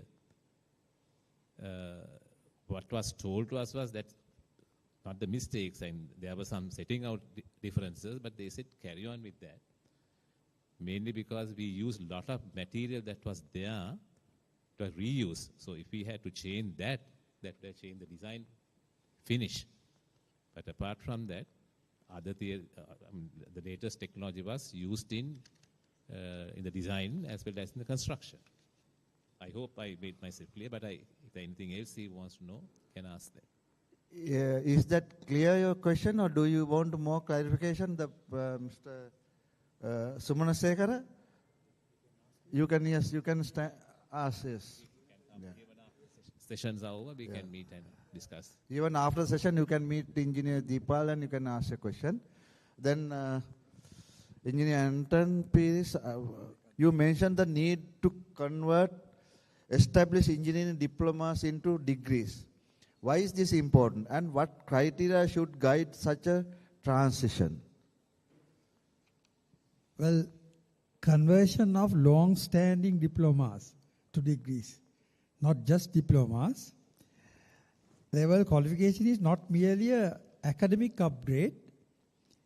It is an act of professional equity and national investment. If I mention the names of the diplomas, not in any order of priority, HNDE conducted by the Institute of Engineering Technology, NDES conducted by the Institute of Engineering Technology, HNDE conducted by the Sri Lanka Institute of Advanced Technological Education, and NDT conducted by the Institute of Technology, University of Moratuwa. Now, there can be any other diplomas which can be accredited if they also offer at least 90 credits or more based on Sri Lanka qualification framework. Now, the courses, diplomas I mentioned, they all have the credit level more than that. And these diplomas have, in addition to that, contributed immensely in Sri Lanka for engineering successes, often without recognition or mobility they deserve. By formalizing their experience into degree pathways, we honor their contributions and align with international benchmarks. That is why we say that it should be converted. Thank you very much. And I would like to ask engineer, Dr. Ratnayaka, always I am telling engineer. Sorry about that, Dr. Ratnayaka. Now, as you explained, the teamwork, and as you explained, the engineers and the management, I think this both concepts should go together for the success. How you can elaborate on this? Yeah, I think it's a fantastic question. Now, we know the meaning itself. It says together everyone achieves more. So that in any given context, it's about solo genius versus the collective wisdom. So that's what the thinking in all contexts, that the message that we are getting. Particularly that has been realized, broadly realized after year 2000 onwards, but it has been practicing over the years, getting this collective wisdom, collective working lineup. So having said that, now you mentioned this engineering or management and the multiple other disciplines. This is a part and parcel of the story. So if I quickly connect what even in the same institute this year at another event I have spoken on this, we can take a good example from Singapore. Now, Singapore, it says there's a thick book called Dynamics in Governance. So in that book, it says very simply 3 things about how the Singapore is driving to get their respective silo breaking of any discipline into another discipline. What they say, think ahead. In whatever the discipline, we need to think ahead. That is, they call TA. So then again, when you are thinking ahead, it's time for us to always looking at think again, because are we doing the right thing? Is it are we do we need to change some of our practices and so on? So that with my shortest possible period of last 2-3 years with the interaction of IIESL also, I can see that quite a number of thinking again practices are coming up. But the vital one is the third one, thinking across. So that is where like the Singapore governance formula, mantra. Mantra means allow to go to other disciplines. Get those outside-in perspectives. It is not manipulation. It is getting the outside-in perspectives, reshape your thinking, and come out with the inspired story. So therefore, I think the need of the hour is thinking ahead, thinking again, thinking across. That combination is absolutely required in the current context. Those are the best practices what we see in most cases. Thank you. Thank you very much, Dr. Ratnayaka. And I'll again turn back to our engineer Deepal. In your presentation, you said there were two schools of thoughts. One, restoration of the hotel. The two, the reconstruction of the hotel. So in your opinion, what would have been the more economical solution? More economical solution would have been refurbish the hotel. But the fact remains, by doing that, we are enhancing the lifespan of the structure for another maybe 10-15 years. But in the fact that we reconstructed it, we can guarantee another lifespan of 50 years for the structure. So I think considering both a long-term benefit to the client, what we did was by reconstructing was the answer. Thank you very much. I'll request Engineer Anton Peace to answer one more question. In your presentation, Engineer Anton Peace, you said need to convert. I asked that question. So do you have any closing remarks with regards to your presentation, since there's no question from the audience? Well, like Dr. Ratnayaka said, this theme is very appropriate, and he gave a lot of insight to that. And what he suggested about that project, if you take, clearly you can understand how our engineers get involved in this kind of work. So my only wish is one day Sri Lanka will recognize these diploma holders and give them the proper recognition as incorporated engineers. Thank you very much. Dr. Ratnayaka, you want to say anything? So I think very briefly, when it comes to engineering, little I know, I can say from a marketing point of view, there is a use value, there is a shine value. The use value, either engineer or even doctor or anyone, would do it because that is the expertise. But the challenge is in the current context is get that shine value, makes that use value valuable, so that the traditional mantra, psyche of this value for money doesn't work. Adding value also doesn't work. Value creation is the need of the hour. So for that, we need to look at, because always the value is reconfigured by, challenged by, blurred by the outer customer there. So that we need to get our practices, our actions, our thoughts, the entire gamut of our initiatives shaped towards bringing that shine value, but in the context of a good use value. So I'm sure IIESL can do that thriving contribution in time to come. All the best. Thank you very much. Engineer Deepal. As a concluding remarks, I think the different forum also I mentioned this. Engineers generally are not good marketeers, right? That's the problem. What we know, we don't explain to the others. I feel that is something that is lacking. We should develop that skill among engineers to market ourselves. What you know, unless you project it to the other party, they will not recognize you. So to get that recognition, don't worry. Some people fear for the language. I think I have worked in all of other countries, various other nationals. It is not the language. They somehow convey the message. So that is important. So don't be scared of that. Whatever the way you can speak, talk to the others and explain yourself, and that will give you confidence, and also the listener will have confidence in you. That's my message to you. Thank you very much, Engineer Deepal. With that note, we will conclude this session since there's no any question from the audience. Thank you very much, Dr. Ratnayaka, Engineer Anton Piris, and Engineer Deepal. Thank you for your conclusion. Thank you.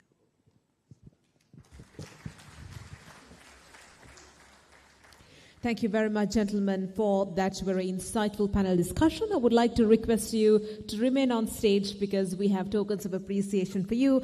And to do the honors, I would like to respectfully invite President Engineer Sampath Bandara, accompanied by President-elect Engineer Ananda Gunawardena, to join us on stage to present mementos to our speakers for their contribution and appreciation of the time and insights they've shared with us tonight.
I would now like to invite the President and President-elect to present a token of appreciation to Engineer Deepal Vikramasinghe.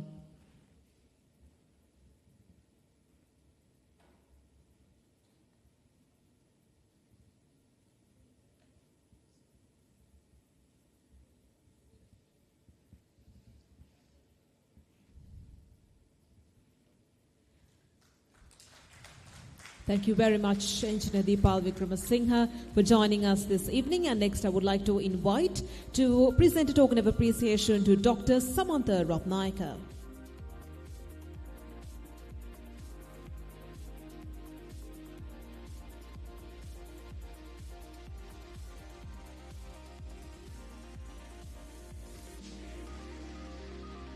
Shall we all put our hands together for Dr. Samantha Ratnayaka? Thank you very much, sir, for joining us this evening. Next, I would like to invite the President and President-elect to present a token of appreciation to Engineer Anton Piris.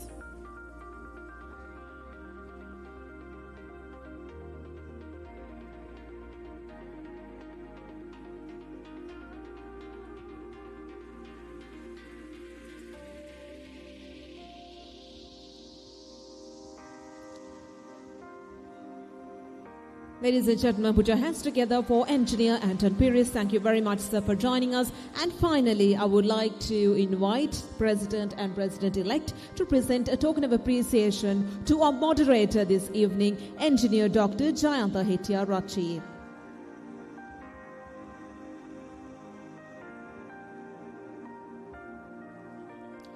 Ladies and gentlemen, our moderator, Engineer Dr. Jayantha Hettiarachchi. And with that, shall we all put our hands together for these four gentlemen for joining us this evening and for sharing those very valuable, very educational knowledge with us. Thank you very much, gentlemen, for joining us. You may take your seats. And with that, we have reached. All right, let's take some pictures as well before we leave.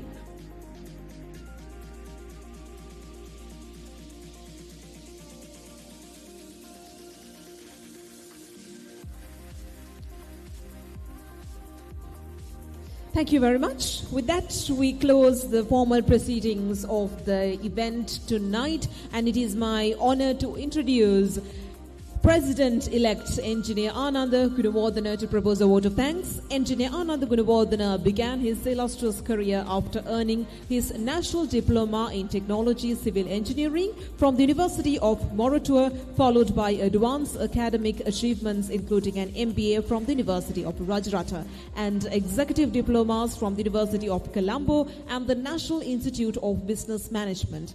Over the past years, he served with distinction as director and many other positions in Board of Investment of Sri Lanka.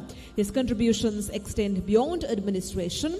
Engineer Gunawardena has represented Sri Lanka internationally through professional training programs in Malaysia and China, focusing on management. Mr. Gunawardena continues to lead with vision and dedication, promoting professional excellence, ethical leadership, and national development. We at IIESL are proud to recognize and honor Engineer Ananda Gunawardena for his unwavering commitment, leadership and service to the profession and to the nation. Ladies and gentlemen, please put your hands together and welcome Engineer Ananda Gunawardena.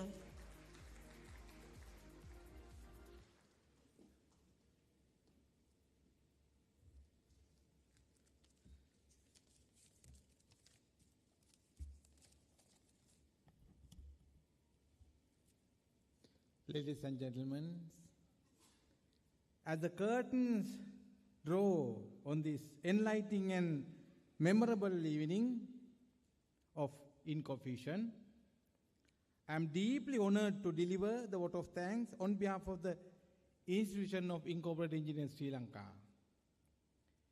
Let me begin by expressing our sincere gratitude to the IIESL for enabling us together here in good spirit and unity.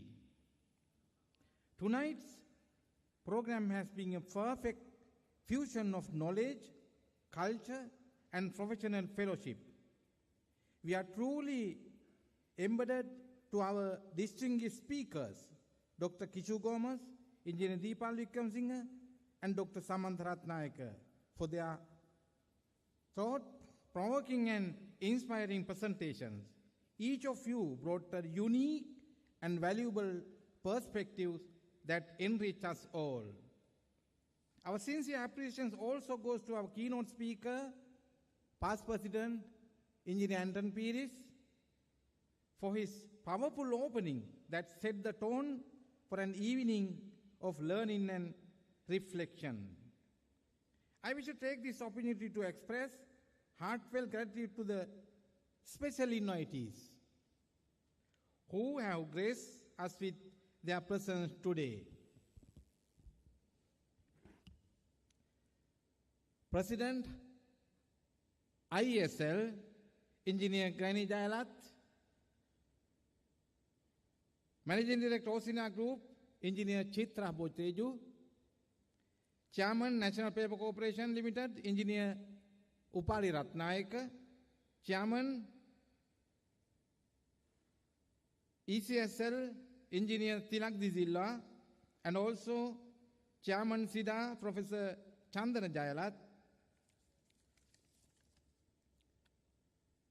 Director CPM, Mr. Dilshan Arsukuratne.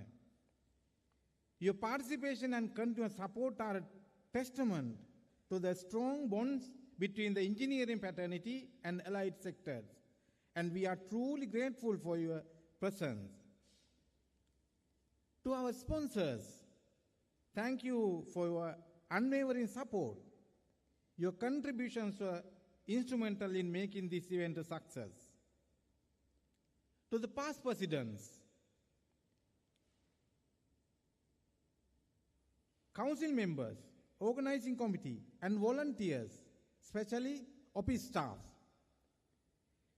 your dedication, teamwork, and tireless efforts were what brought this vision to your vision to life. Your commitment is commendable. We were captivated by the artistry of cultural items, Latin, Hindi, and belly dance, dance performers that brought rhythm and joy to this technical gathering. Thank you to the performers for bringing such vibrancy to our stage. And to every member, guest and participant, thank you for being part of Inco Fusion. Your engagement, energy and enthusiasm are what give meanings to gathering as this nature. Last but not least, I thank hotel management, students of some institutions, their participation, and special thanks goes to our moderator, Dr. Jayanthe Tiarachi, for your unconditional support.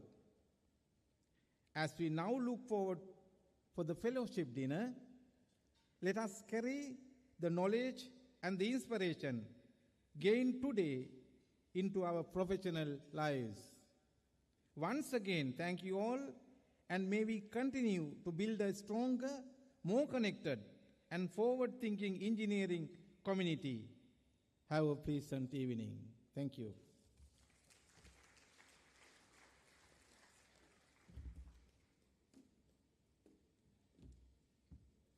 Thank you very much, Engineer Gubodana, for those warm words. With that, ladies and gentlemen, we wrap things up here at Inco Fusion 2025. Thank you very much for joining us and for being an amazing audience throughout the evening.